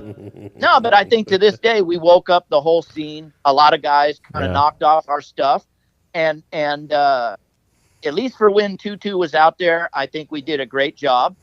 I think we looked really good. Plastic floors and stuff like that, buddy. Plastic floors don't win races. Right. That's kind of my saying. So Shane and I have the same sentiment on plastic floors. But some teams love hauling around plastic floors. So I feel for those guys. But I do not enjoy them. They are so hard to move around. Well, what's the point? Tell me what's the point of a plastic floor? And then you have a multi-million-dollar semi. You have garage door pictures in front of hiding the semi. I mean, I kind of don't understand all that, but I understand some teams have a certain look that they carry around the world, and more power to them. But I happen to know, Shane knows, from being right with the public and being in the autographs lines with lovers and haters over the years, people want to see the wheels on the truck. They want to see a lot of stuff. So sure, maybe you have some things, over the side doors. So some of that stuff is maybe a little hidden. But again, every team does it different. I still applaud the Honda guys, like Lars is running it now. They seem to do pretty good, and they're just on the asphalt. So they're getting my vote. If I had to deal with plastic floors. In fact, if somebody called me up right now and wanted to give me a good paycheck to come back and step into it, if they were a plastic floor team, I might not even do it because it's just, I think not to be funny, but I think their focus.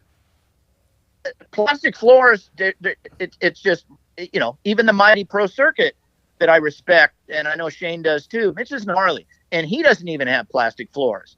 Big B doesn't have plastic floors. There's guys out.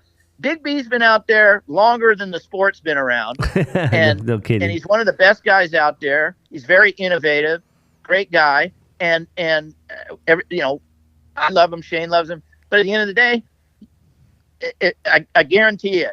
If Big B said tomorrow he wanted a green plastic floor, a gray plastic floor, or black with Monster all over it, he'd have it with blue lights all around it, but he doesn't do it. So it just shows you where your focus kind of is. I think Devo, this is a true story. We bought our semi hauler right now. We bought it out of Des Moines, Iowa, and it was the former Gas off-road GNCC team semi, and they had plastic floor.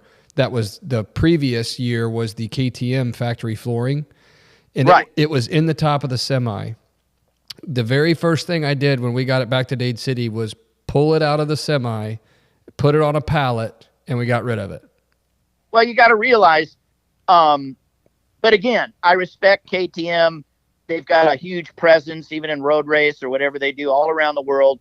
They have, as Shane knows, they have a unique model with their billboard pictures of in other words, they KTM all over the world, whether you go to a race in Belgium, Germany, Holland, as opposed to Anaheim 1, the rigs may be different, but the pit attire, in other words, yeah, they have a worldwide look, which now Yamaha has, and a lot of the teams have done, like Honda. But again, the only reason I brought up the plastic floors is when you're talking budgets and stuff like this, the big beer sponsor isn't going to give you more zeros when he walks up to your look if you have a plastic floor or not. Yeah. I mean, and I'm not knocking them either by any means. I mean, I think I've got a lot of friends that are at, Husky and KTM and everything like that. I'm not knocking them. I'm talking about just simply hauling that thing around and the weight of moving it it's so tough on your staff. Well, a guy like you, again, you don't have the budget they have. So they can haul the floor. First of all, if you notice, most of the teams that have the plastic floors, most of the teams hauling plastic floors have two semis. Yes, they do. So one semi is what I call the hospitality semi. The other semi is really what does the work, which is the racing one. So the racing one has none of that. But for a guy like you, or even when we were 2-2 Motorsports, I was very conscious of what Shane had to do, because Shane and I were kind of joined at the hip with this stuff. The truck driver to me is almost as valuable as Eli Tomac, because if the truck goes south, or all the supplies with the truck go south, or the guy's just an idiot truck driver, which I've been unfortunate to have, that affects the livelihood of the team. When we're all flying in from testing or doing what we're doing, the truck driver gets it there and has everything ready. He's got a huge responsibility, so to me, a guy like that is every bit as important as the guy riding the bike, because they're part of the presentation, they're part of the look, they're involved with everything, they're helping everybody at any time. Whether he's cooking, emptying the trash, cleaning the truck, people don't even realize, the racing thing. You kind of get spoiled with it because people show up, they see the bling bikes, but it's a lot of hard work, and then as look at the schedule this year. You're in freaking Detroit freezing your tail off, and now you got to go to Seattle, and you'll probably get mudded out, and mud races just ruin everything from the truck to the bikes themselves. So most of your stuff will go in the trash can, and then when you leave Seattle with your plastic floors, then you got to wash all that stuff, and it's just a monumental task. So again, it just depends what you can afford to do, or what you're structured to do, or what you think is necessary. And I say all the time, Devo, people get to see, what we do, and it's set up on Saturday when the awnings are out, the bikes are on display, the boxes are covered, Boxo boxes, everything that's there, people get to see on Saturday, but very, very few people get to see what happens Sunday through Friday. Back in my day, the Boxman days, I think I would tell Shane, Yamaha was pretty good with it. Like during the Trans Am time, which is a great series, not around anymore, which changed to the Trans USA. We had to change the name due to the car racing series, but I had a couple buddies travel with me, and they were shocked what we would do during the week. And some of my buddies that traveled with me were local pros back home. They traveled with me for a few weeks, and sure, it was different than steel frames, but you still got to make them new every week, and in those days there was a mixture of 125, 250, and 500.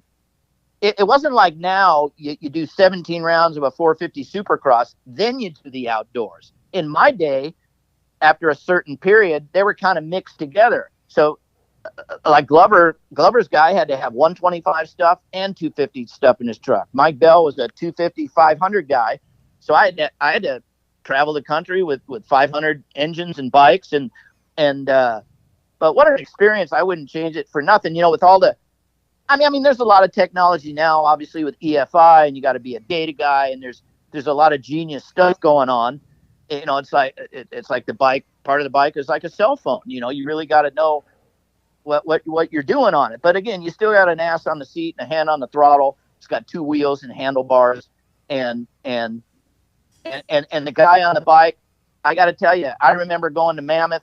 Well, I remember being a mountain bike guy, and I met I met John Tomac, because my best friend, one of my best buddies, this guy Thad Friday, his brother was a pro BMX racer back in the day, and so he rode with John Tomac. We went riding one day at our local area when mountain bikes kind of sucked. You know what I mean? Yet they didn't have good suspension, didn't have good brakes. But we went on a ride, and Tomac right then was like Lance Armstrong, even back then. And I remember then, 100 years later, being at Mammoth with my family. My own son's in the 80 novice class, and Eli's up there, a factory Suzuki kid, you know. And now look at him, you know, and now in this era, you know, sure, the Reeds and Wyndhams or Carmichaels, they're kind of done, and they're hanging around doing announcing and such. But now you got the Lawrences, you know, and you got Hunter's the senior, and you got Jet, but you know that family's killing it, and I'm sure they got a lot of haters. Why? Because they're Australian, they're not from America, and they're taking rides from aspiring American guys. But I tend not to look at it that way. I don't care if you're, you know, I remember at Millville, Shane probably does, the Stewart family, it was terrible. They were getting the N-word, and it was a terrible thing. But you know what? When James had his helmet on, love him or hate him, you know, he kind of reinvented the sport for a period, the way McGrath did and some of these other guys. And you know, in his era of being with Reed, Stewart, Carmichael, Wyndham, I mean, those were icon guys. And now we're looking at the new icon guys. Like you got Webb, you got Sexton, you got Tomac, you know, and I guess after them, maybe you'll have Hayden Deegan and whoever follows with him, you know, and in his crew for his generation. So, and even look, last week I was pretty vocal with Deegan, but you know, I remember Bob Hanna turning around giving Keith Bowen the finger in an outdoor, and I remember Ricky Johnson like, who the hell is this McGrath kid, you know, and so I get all that, you know, but now it's just a little different, because now it's like a V8 engine, you know, you got cell phones, social media, this, that, boom, boom, boom. So it's like, you know, some people probably think Deegan's already won 4 championships because there's so much behind him, and even the hype Alessi got is way off the radar compared to this. Yeah. You know what I mean? So I think a lot of that could be helpful, but I think a lot of it is detrimental as well. So Devo, I think, yes, sir. what do you think about bringing old dinosaurs to life? Because say that again? Old dinosaurs to life, because we have our buddy TJ here that from Sasquatch built bikes, and he takes old like 500s and 250s and 125s and brings it back to life. Like, do you have buddies that do that out in California? And yeah, I actually have one of my Rick Burgett's old mechanic, Phil West. I'm still buddies with him. He moved to Arizona recently. He has a business called Vintage Works. He's done a lot of stuff for the late Tom White.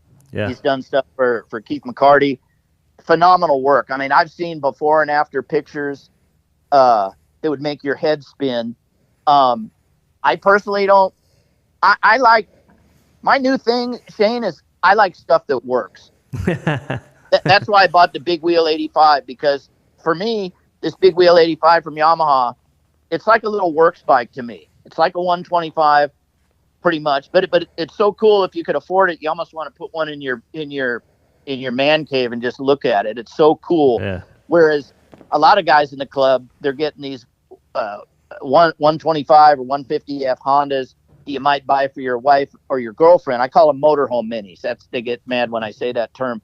But then, you know, they're putting upside down forks on them and disc brakes, and they're building the motors, but they're not really built for that. So are they easier to ride than my 2-stroke? Oh, all day long. But the 2-stroke to me is just a blast. I know I'm good. So when you talk about restoring these old bikes, it's amazing to me what some of these guys are doing. Like Shane, you know, Doc Wobbs in England. Yeah. He has a business, and we're pals. I'm always telling him how much I love his stuff, and he's recreating stuff. And I applaud guys that do it because I think it's a cool hobby. When I got married, I had a 490 Yamaha that was pretty badass. I whole shotted Mammoth no matter who was in my race every year, and then I go backwards. But still, it was a good bike. I had stuff done to it, like factory level stuff. Changed the steering head angle on it. Even as they say, we cut the steering head and ran it into a wall. That's literally how we did it. One night at Answer Products late, but it was a great bike. When I got married, I sold it because, like most of us that got married back in those days, you needed the money. So I applaud guys doing all the old bikes because there's resources for them, and if your buddy is good at it, more power to them, because a lot of guys dig it. And the vintage stuff, I know guys that go to the vintage races and they do the Legends and Heroes tours, and it's almost like a sickness, you know. They kind of they're nonstop into it. My one buddy, he does the Legends and Heroes tours for them with a bunch of cool bikes. You guys have probably seen at some of the races. This guy Phil, friend of mine, he built Tacos and Makos and Hondas, and it's some really beautiful stuff, probably like your buddy is doing, and I'm amazed at. And they even race them. So, but excuse me, but for me, my days of leaky fork seals and all that garbage are over. I just want stuff that works. It's not that I'm lazy, but you guys got to understand. I'm going to be 66 this Saturday. I feel like I'm 30 between my ears. Well, happy birthday, Devo. Happy birthday, Devo. Thanks. But I've done all this kind of stuff. I've done already.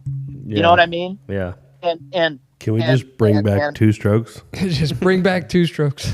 Make two strokes great again. There's a lot they could do, but so yeah, I tend to go for a little bit.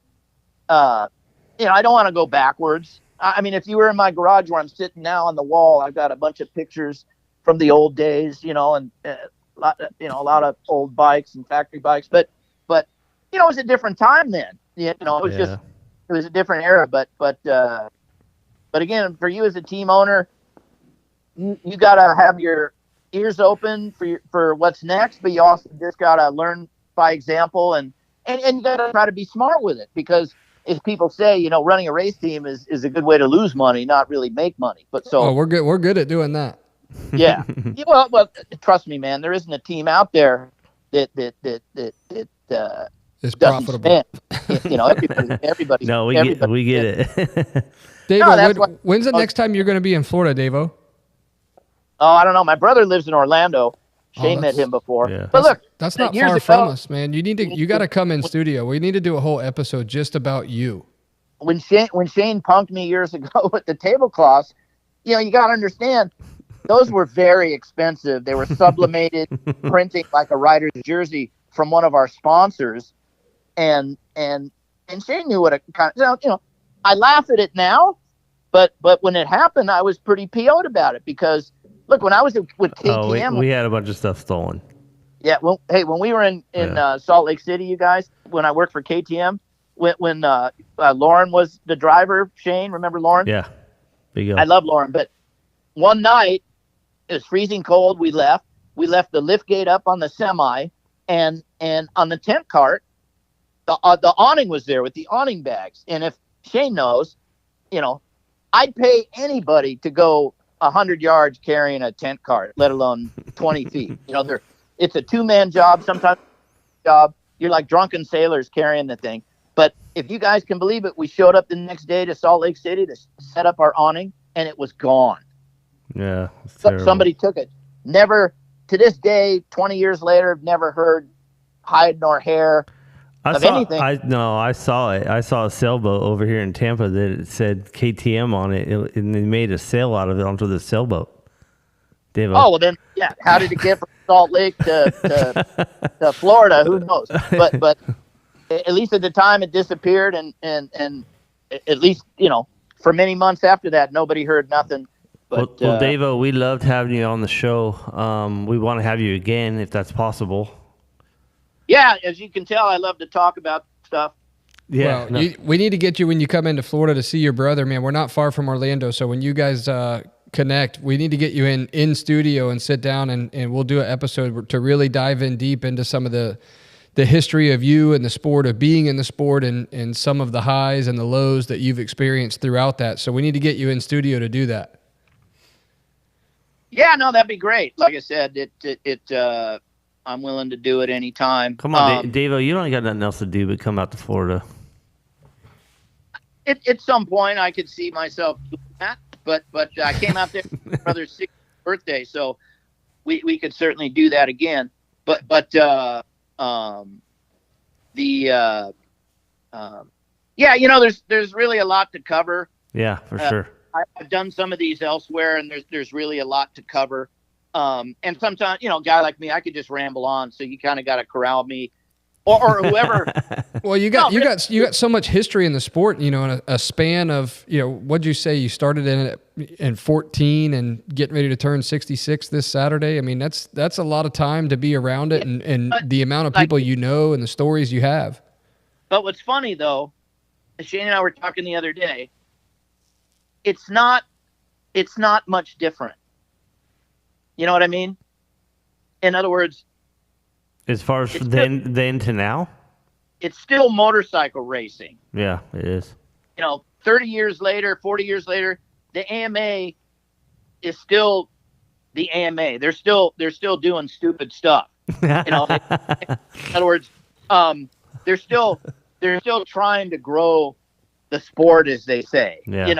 The riders, to me, still aren't making enough money, for what they do.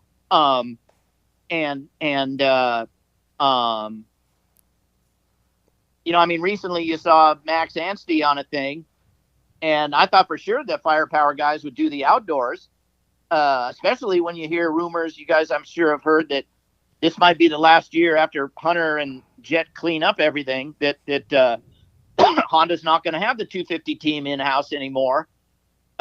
Which I kind of knew, because they always had a timeline for what they wanted to do, and they wanted to go like a pro circuit kind of a way. So maybe Firepower that Firepower thing might, as far as the outdoors, might be a budgetary thing, but you never know. But we'll go into that on the next time we have you on the show, Devo. Yeah, no worries. Hell yeah. But thank you for coming on, Devo, man. It's always good to have you on, and all the info and knowledge and wisdom that you have. Now, when does this air, or whatever, or is it airing right now? No, we don't do live. We record our episodes, so we'll have it up typically within 24 hours. So we record all of our stuff because we don't have the ability to do live at the moment. So we typically have it up within 24 hours of recording. Oh. All right. Well, Shane, I'm sure he'll send me the link. Yeah, and no doubt. Make sure you share it with your friends. Obviously, we're trying to grow this podcast and our YouTube channel and this and that. And I will say one thing that I liked about your podcast. What's that? There's only one thing, Devo? Well, no, I love Shane, but at the end of the day, I told Shane I've been on some others, and you got to let the guy talk. It's just every now and then you might need to corral the guy if he goes from one thing to the other. But in other words, when you have a guest on, it's about the guest and your show. Absolutely. So, but some of the guys are pretty accomplished guys in their former lives, and then they end up turning left and right in the middle of whatever the guest is talking about. Right. And before you know it, the 2 hours you were supposed to have with said guest is kind of cut in half, and you miss a lot of stuff because these guys are interjecting a lot of stuff about their stuff, which is, and it's not bad to listen to as a fan, but there have been some guys like me on some other shows that had like 2 episodes. Yeah. So, and I applaud that because I know those guys, and I think even a guy like Shane, you got so much depth, you need a couple episodes with distinct questions. Right. Hey, tell us about the Yamaha era. Tell us about, hey, what was it like to deal with this management, or so, But I think a lot of guys are just happy to have survived it. I got to tell you, some of those times in the box van having the flu and doing that, or maybe Shane knows from driving the truck where you really should have been in bed at a hotel somewhere. You still had to persevere and get to the next town or get home to prepare the bikes, and so much responsibility. Yeah. Like look at a guy like Shane driving a rig. You got a multi-million-dollar rig with everything, and you can't even turn on the news nowadays without violence here, there, and everywhere, smash and grabs and this and that. And I always used to sometimes think, when we go to these towns and all the semis are parked, whether it's an indoor or outdoor, what's really going to happen to our stuff with those semis aren't exactly, sure, they're a lot more secure than a motorhome, but let's face it, some of those side doors and some of the stuff it's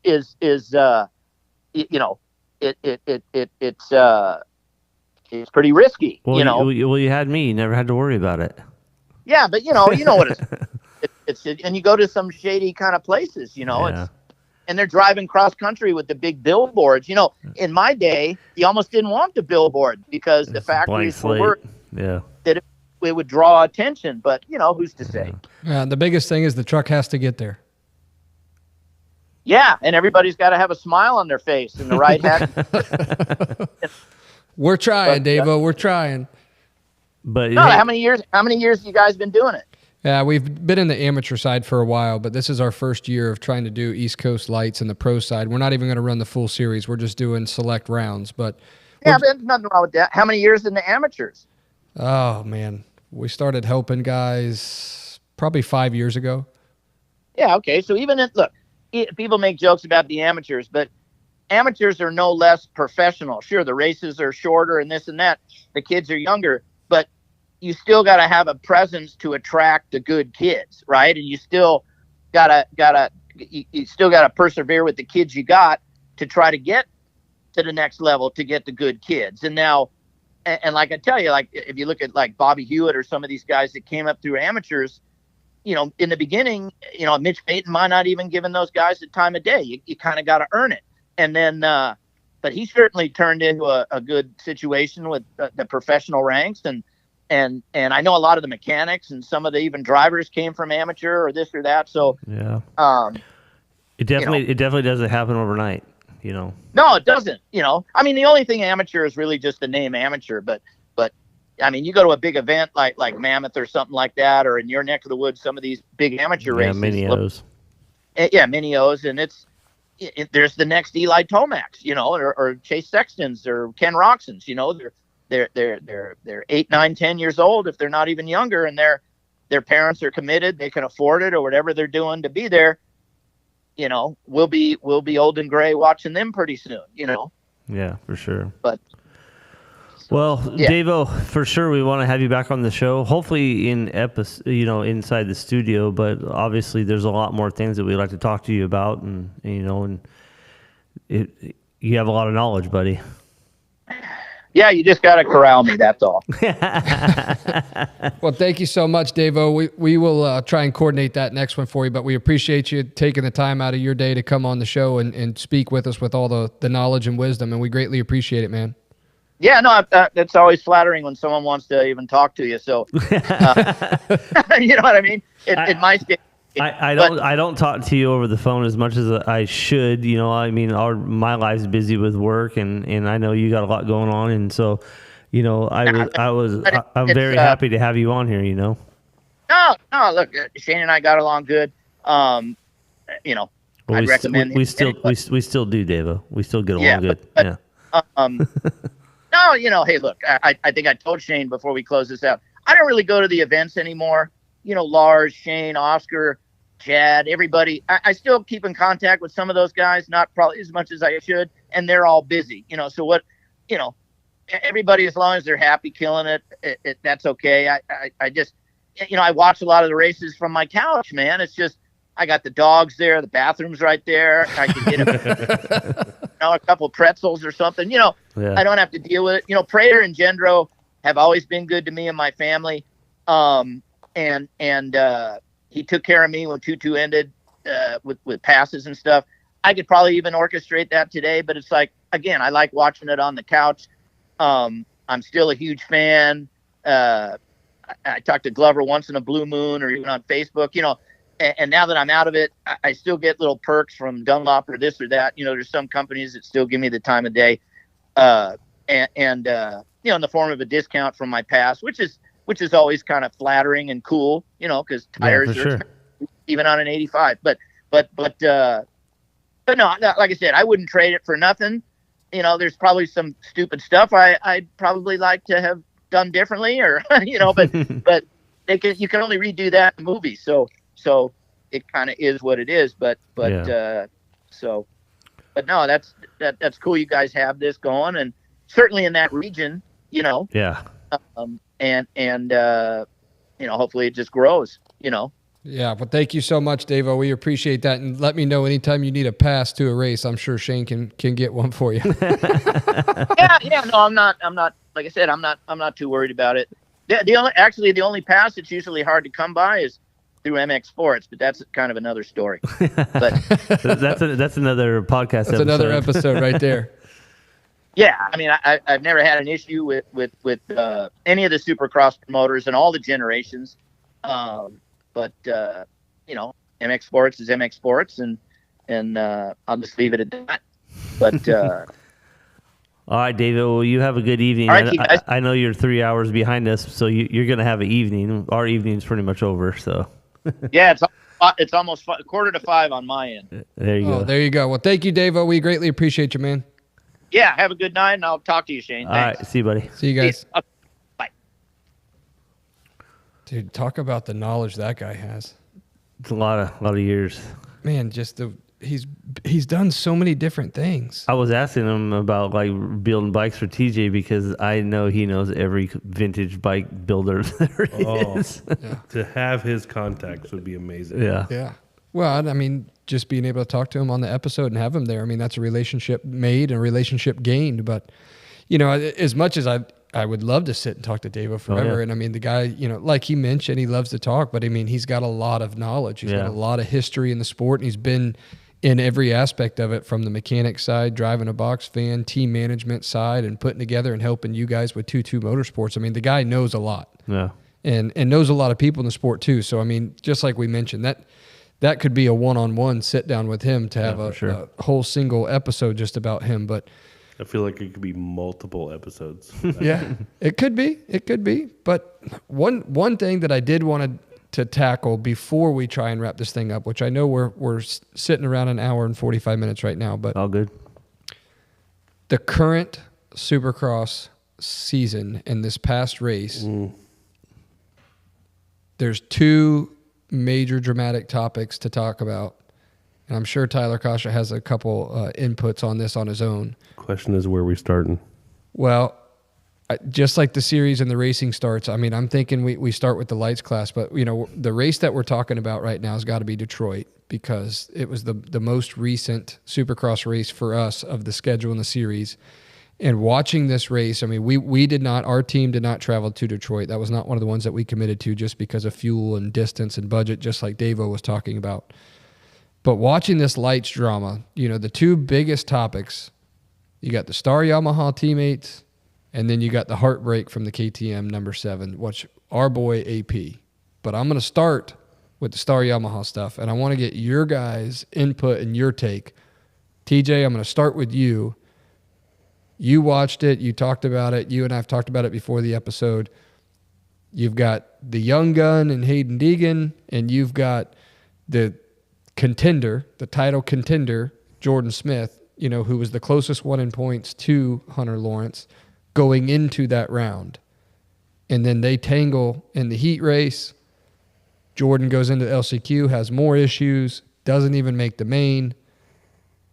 Completely blows my mind. I mean, what do you think looking at these teammates racing in that heat race? It's tough. I mean, being teammates and riding that aggressively against each other was something to watch. Yeah. My aspect is you look at it from the Deegan aspect. His dad was the man. He has started this empire over these years, and it's hard not to sit back as a spectator and a fan and look at was this created to make drama, or is it actually his riding style right now? Yeah. So it's hard to make an honest opinion. Yeah. Hunter's just laughing his way to the bank with these yahoos behind him. Absolutely. Yeah. As far as kids being kids, like, whatever, man. Like, I don't care if you're on my if I was a racer, personally, with my personality, I don't care if you're my teammate. You know, you're there to make it in the main. You're there to get good results in the main. It was still a little aggressive. But it wasn't the main. It was but it was. It was in the heat race, which the only thing that matters in the heat race but you is don't know. You don't know what's going on underneath the tent. Hayden may have said like something about homeboy's girlfriend or something as a joke. Like, you don't know. But the thing about it is like they were both riding like retards. Well, here I'm gonna give you my hot take on it, and I kind of wear two hats in this: the fan aspect that we all watching it on TV, and then the team owner aspect. And I'm gonna do the fan aspect first. And the fan aspect, to me, you always love to see battles and great racing and people trying to stuff each other, block each other in the corners. That's all fine and dandy. To me, when we're talking about young kids, I can accept that when it talks about Hayden Deegan. I cannot accept the young kid comments when it talks about Jordan Smith, because Jordan is not a young kid. Jordan is now late 20s. I want to say somebody mentioned he was 29 years old. I don't know that for a fact. But who has Jordan, a history of being on the ground a lot. But Jordan, as the title guy, in my opinion, should have played it safer. Jordan should have said, hey, I'm not going to mix it up like this. I'm not going to race that way. I'm going to be the older veteran of the sport and of the team and say, second place is just fine to get me in the main event. I will ride how I need to in the main event. 100%. Yes. You would think that would be what goes on. That's what I think. But everybody's wanting to blame it on Hayden, saying Hayden rode dirty. It's Hayden's fault. Nobody didn't take Jordan out. Nobody rode dirty. Like, in my opinion. I'm talking about the people, online on social media. No, well, those are a bunch of like Hunter said, like, whatever. Keyboard warriors. I get it. But I don't. There was nothing really dirty about it. They were jacking with each other, and that's part of racing. Like, I just don't. Jordan doesn't want to get beat by the young kid, obviously, even if it's a heat rate or LCQ or even on the weekend at a local track. Yeah, he's gonna go out. They're both trying their ass off. Yeah. Team owner standpoint, if I was Bobby Reagan and both those guys came back to the truck, I would have lost my mind. Okay. I mean, I feel like there's a point where you guys have to say, whether there's no team orders. I get that. We talk about team orders and history of people let so-and-so by. I'm not going to be the team owner that says, you have to let this guy win if you're in a winning position. We talked about it. I think it was with Sasquatch when he was on the episode with us, and we talked about Monster Cup and the whole let Eli by thing. And that did not come from the team. That was not a team order. And I feel like in the same sense, I would not sit here and say you should have let Jordan win the heat race or you should have checked up and let Hayden win. That would not be my argument. No. My argument would be, do you realize how much we have invested in this for each individual rider, and for you both to go out there and lose track of the goal at hand, which is get out of the heat race and into the main event, and put that in jeopardy? That, to me, would be the problem. For me, it's team owner status, looking at you. You got two riders that are both in 250 lights. Yep. They practice together every day. Yeah. And if they're practicing together every day, they're riding together every day. So then they get in this heat race and they're battling. It's no different than being a practice. Well, you're not going to get that aggressive on a practice track. You say that. I know that. I mean, the best comment I saw all week was, it doesn't matter if either one of them are in the main because there's 15 other Yamahas that are in the main event on that same team. Like, I don't know. It was sarcastic. I get it. But like, to me, who cares? Like, honestly, well, I'm not sponsors care. I'm not a team owner. I'm talking about a fan and watching it. Like, it's great to watch. The title contending guy that was the only person that was within reach of Hunter, in my opinion. No. He's out now. Thrasher. You're confusing him with Thrasher. Thrasher was the only one. I thought Jordan Smith was the only one. No, Nate Thrasher. Oh, we're verifying. Kasha, verify. Thrasher. Yeah. I thought going into Detroit it was Smith. No. Mm-mm. Oh. It's okay. Then my whole theory is completely wrong. It's okay, but no, as a team owner, you're absolutely right. Like, come on, boys, like get your head out of your ass. There's too much invested in it. Like, I don't feel like people truly know. Like, they just think, oh, it's one race, it's one thing. No, it's not. It's not. I did like Deegan's comments. Like, hey, he's a veteran. he should know better. Like, I'm trying to make a point. I'm trying to race a race, and I'm trying to get to where I want to be. I don't care if you're a veteran. Piss off. Like, Yeah. it's racing. Like, It's racing. and like I said, it's not a main event. It's a heat race or whatever. Jordan got another chance to go to the LCQ and prove himself and get in the main, and he did not. Fell short. So He definitely did not. it is what it is. All right. So we'll move on from that one since I'm completely wrong. Go on to watching one of my favorite guys, fan favorites, one of my son, Benji, one of his probably favorite rider, if not one of his favorite riders in the 450 class, AP7. Got a picture with him at Tampa. AP's been talking about coming on the show. We had him nailed down for 2 episodes, and, whatever reasons, whether it was weather or, schedule, something has happened.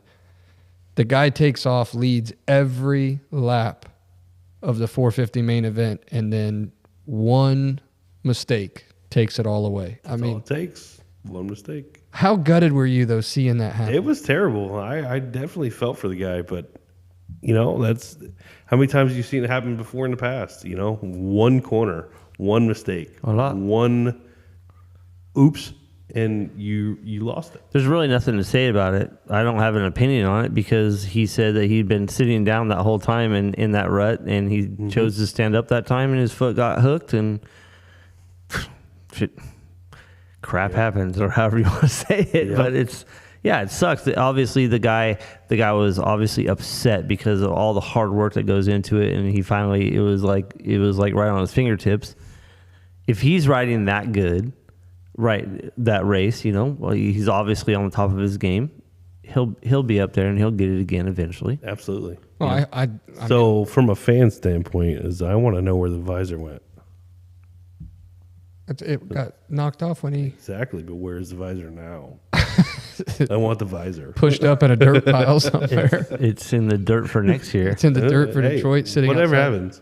I'm just saying that visor's got to be worth something at this point. I just felt so bad for him because it's one of those moments where you're sitting there in the last lap and you're like, man, I've done it. I'm here. I'm on the verge of my very first 450 win. Yeah.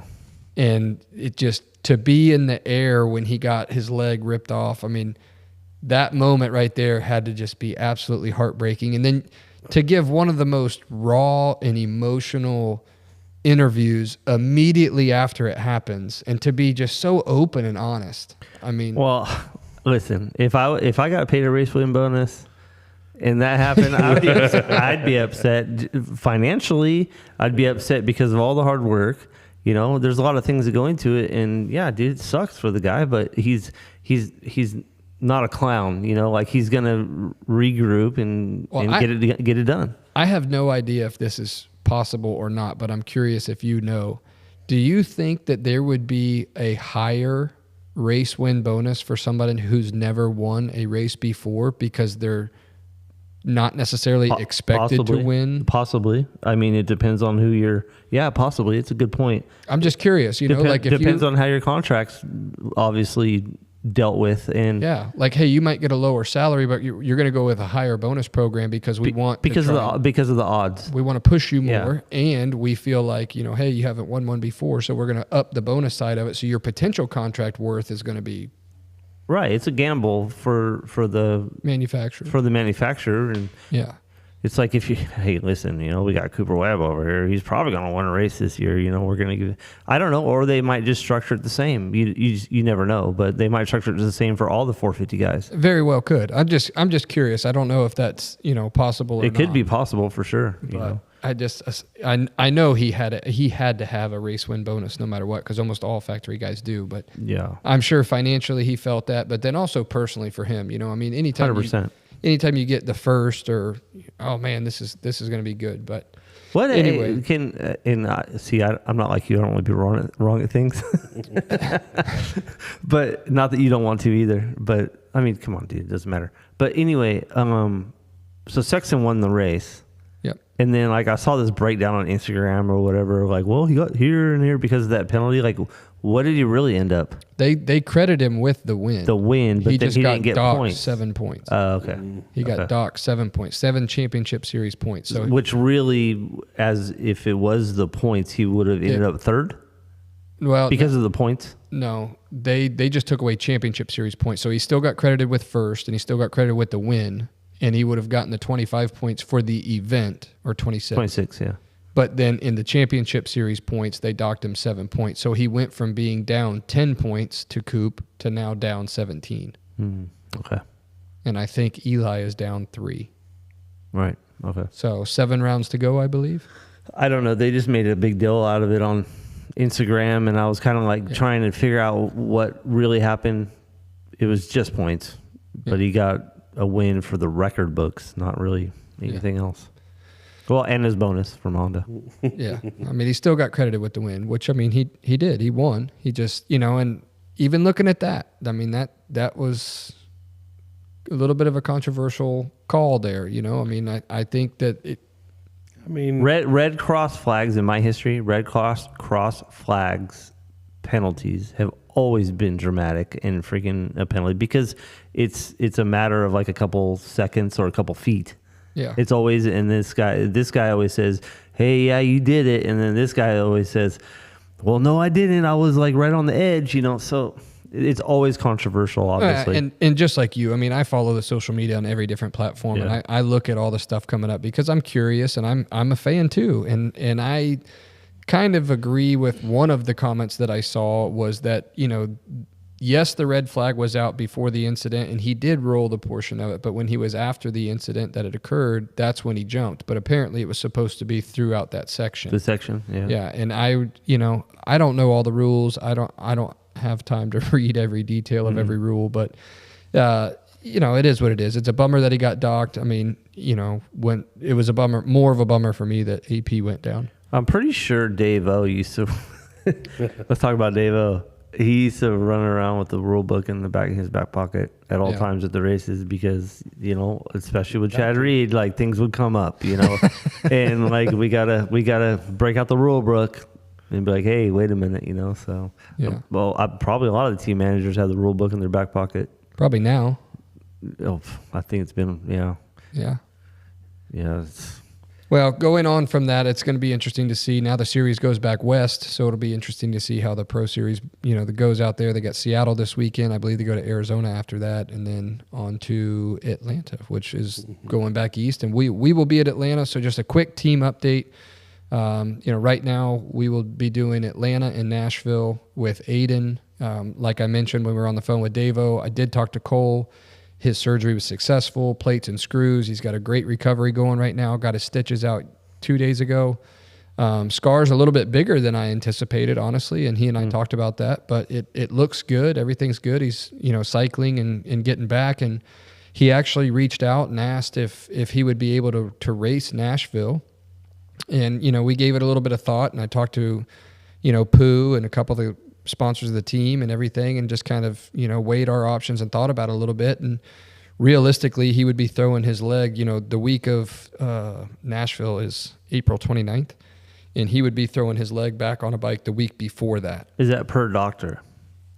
Yeah, no, he's going to be, I think, cleared at that point the week before Nashville. And then he asked, what do you think about trying to race Nashville? And, we thought about it for a little bit, and ultimately at the end of the day, I mean, I just didn't feel, in the team, with the people we talked with, and even Pooh, I mean, we all kind of put our heads together and thought about it for a little bit. And it's like, I don't know what benefit we would gain out of going up there, not necessarily fully prepared at 100% and going up there. I feel like there would be a chance that there could be more injury added. I always hear the horror stories of people trying to get back on the bike too early from an injury and either re-aggravating it. Yeah, and you and I've talked about that with your own personal injuries. Yeah. And I'm sure he's antsy because he's made some night shows. Yeah, he wants to be there. Yeah, he wants to be there. And I fully respect that, and I understand exactly where he's coming from. And it's heartbreaking for me to try and tell him no, but at the same time, we want his best interest. And even if he thinks that we might be wrong, at the end of the day, we're trying to, protect him as well and his best interest. And I just don't know what we would gain of trying to go up there after only, a couple days, maybe 5 days on the bike. And then you go to Nashville. I don't see what the benefit was. So, essentially at this point right now, that was the last race of the season we were obligated to for East Coast Lights. And after that, we'll be switching over to 450s and doing some outdoor races on 450s. So I'll be going to Nashville, buddy, because I'm going to Nashville.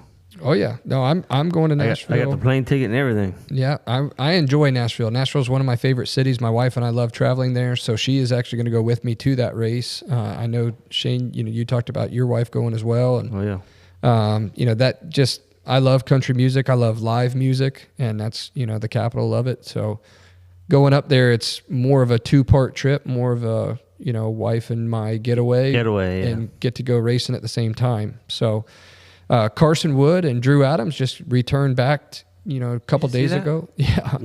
Just returned back from the Spring Nationals, and both of them had success over this, 3-race span, got some titles under their belt, and 3 weeks of racing, being on the road. Hopefully they can wind down and get to relax, spend some time with family, and enjoy a little bit here now that they got the Spring Nationals out of the way. And seems like those two have been on a roll. Yeah, they're both riding really well right now, and they're doing great. And Team Green's doing well overall. I mean, just the whole Spring Nationals, all of Team Green, and including especially Carson Wood and Drew Adams. They've been doing a great job. So glad that they got through those healthy and returned home safe. I know Carson went over to Universal Studios and got to take some time off and enjoy the day. So that's good for him, and get to be a kid and enjoy it some too, and realize that there's got to be some fun in it too. And I think his family does a great job at doing that. So good for them, and on to, some regionals and areas and whatever it's got to be to qualify and gear up now for Loretta's for them. So just a quick team update there, but Mr. Sasquatch Built Bikes, TJ Flanders, very glad to have you on the episode, and appreciate it. It's going to be super exciting to see some of these future projects coming up, whether we get to do something vintage or pre-mod or evolution. Well, I'm glad he's around now, because I mean I can build a bike, but I feel like there's the 99 Suzuki that needs some help. No, I just haven't had time. Trust me. I've built many bikes in my day. And I feel like I've told you more than once to just drop it off the house. I'll fix it for you. But and if I did that, it's only because of time. God, dang, I get it. I understand. But I'm actually glad you're around, because you all start talking about this vintage thing. That's going to put me on the hunt, really, and then you're going to have to get involved. Yeah, I'm down. So, because I'm not good at rebuilding the vintage bikes. Well, just modern day bikes. For anybody that does want to see the Sasquatch Built Bikes, you've got the Instagram page going. You can even go to the Future MX page, where we've tagged you in a lot of those CR500 builds. There's some videos and reels on our stuff to see it as well. So anybody that's interested, questions for TJ, anybody wants to reach out as far as parts or possibly obtaining parts, it could be good to get a hold of you. So go to that, Instagram stuff, Sasquatch Built Bikes, and keep an eye and follow along on any of the stuff that he's building, these projects, whether they're past projects that are already documented or future projects that are coming up. Keep an eye out for them if that's something that you're into. But, this episode number 25 brought to you by Sasquatch Built Bikes and our good friends at Fox Racing. Can't say enough about them. The guys out in California always taking care of us, the team, the boys, and even with the whole setup that we have between the FTR racing, and even Benji Man got to race his FTR race this weekend. He had a nice looking Fox kit on. Yeah, decked out in Fox. I saw those pictures. I'm like, look at this stud. Oh yeah, no, he's looking good. That was his first e-bike race, and he really enjoyed it. Had a good time, and now he's got the itch bad. So good. We're going to try and keep that going and keep him excited about racing. But again, huge thanks to Fox Racing, all the guys out there. Anybody looking for new gear, some of the most comfortable stuff out there that I've worn. Fox Racing, make sure you reach out to them. They've got some sales going on their website. You can look at that right online and pick something out and have it shipped straight to your house. So big thank you to them, Sasquatch Built Bikes. Shane, anything else? I don't know about you, but when we first sat down, I want to apologize. I know it's a little late, but and if you watch the YouTube video, I actually took my flip-flop off and smelt it. I was like, man, my feet stink, dude. And that's really nice. Well, and that's why I'm apologizing, because I had my work boots on all day. Appreciate it. And I sat down, I was like, man, what is that smell? And then sure enough, it was my Good thing is on this feet side of the table, I don't smell feet it. touching my flip flops. So I want to apologize. To episode 25 about that. It actually went away, so maybe they just like dried out a little. They aired out some. I don't know, but Well, that's great. I'm glad to have that on there. And Mr. TJ Flanders with Sasquatch Built Bikes. Anything to wrap her up? No, feel free to like and follow and share to everything Future MX is doing, and myself with Sasquatch Built Bikes. That's really kind of a tongue. It is. Really enjoyed it. Thank you. Yeah. So reach out and follow along to all of us. Anything else going on, make sure you email, direct message. Make sure on those YouTube videos you like and subscribe. We greatly appreciate that. We need it. So long. Episode 25. hit it, RJ. Woo!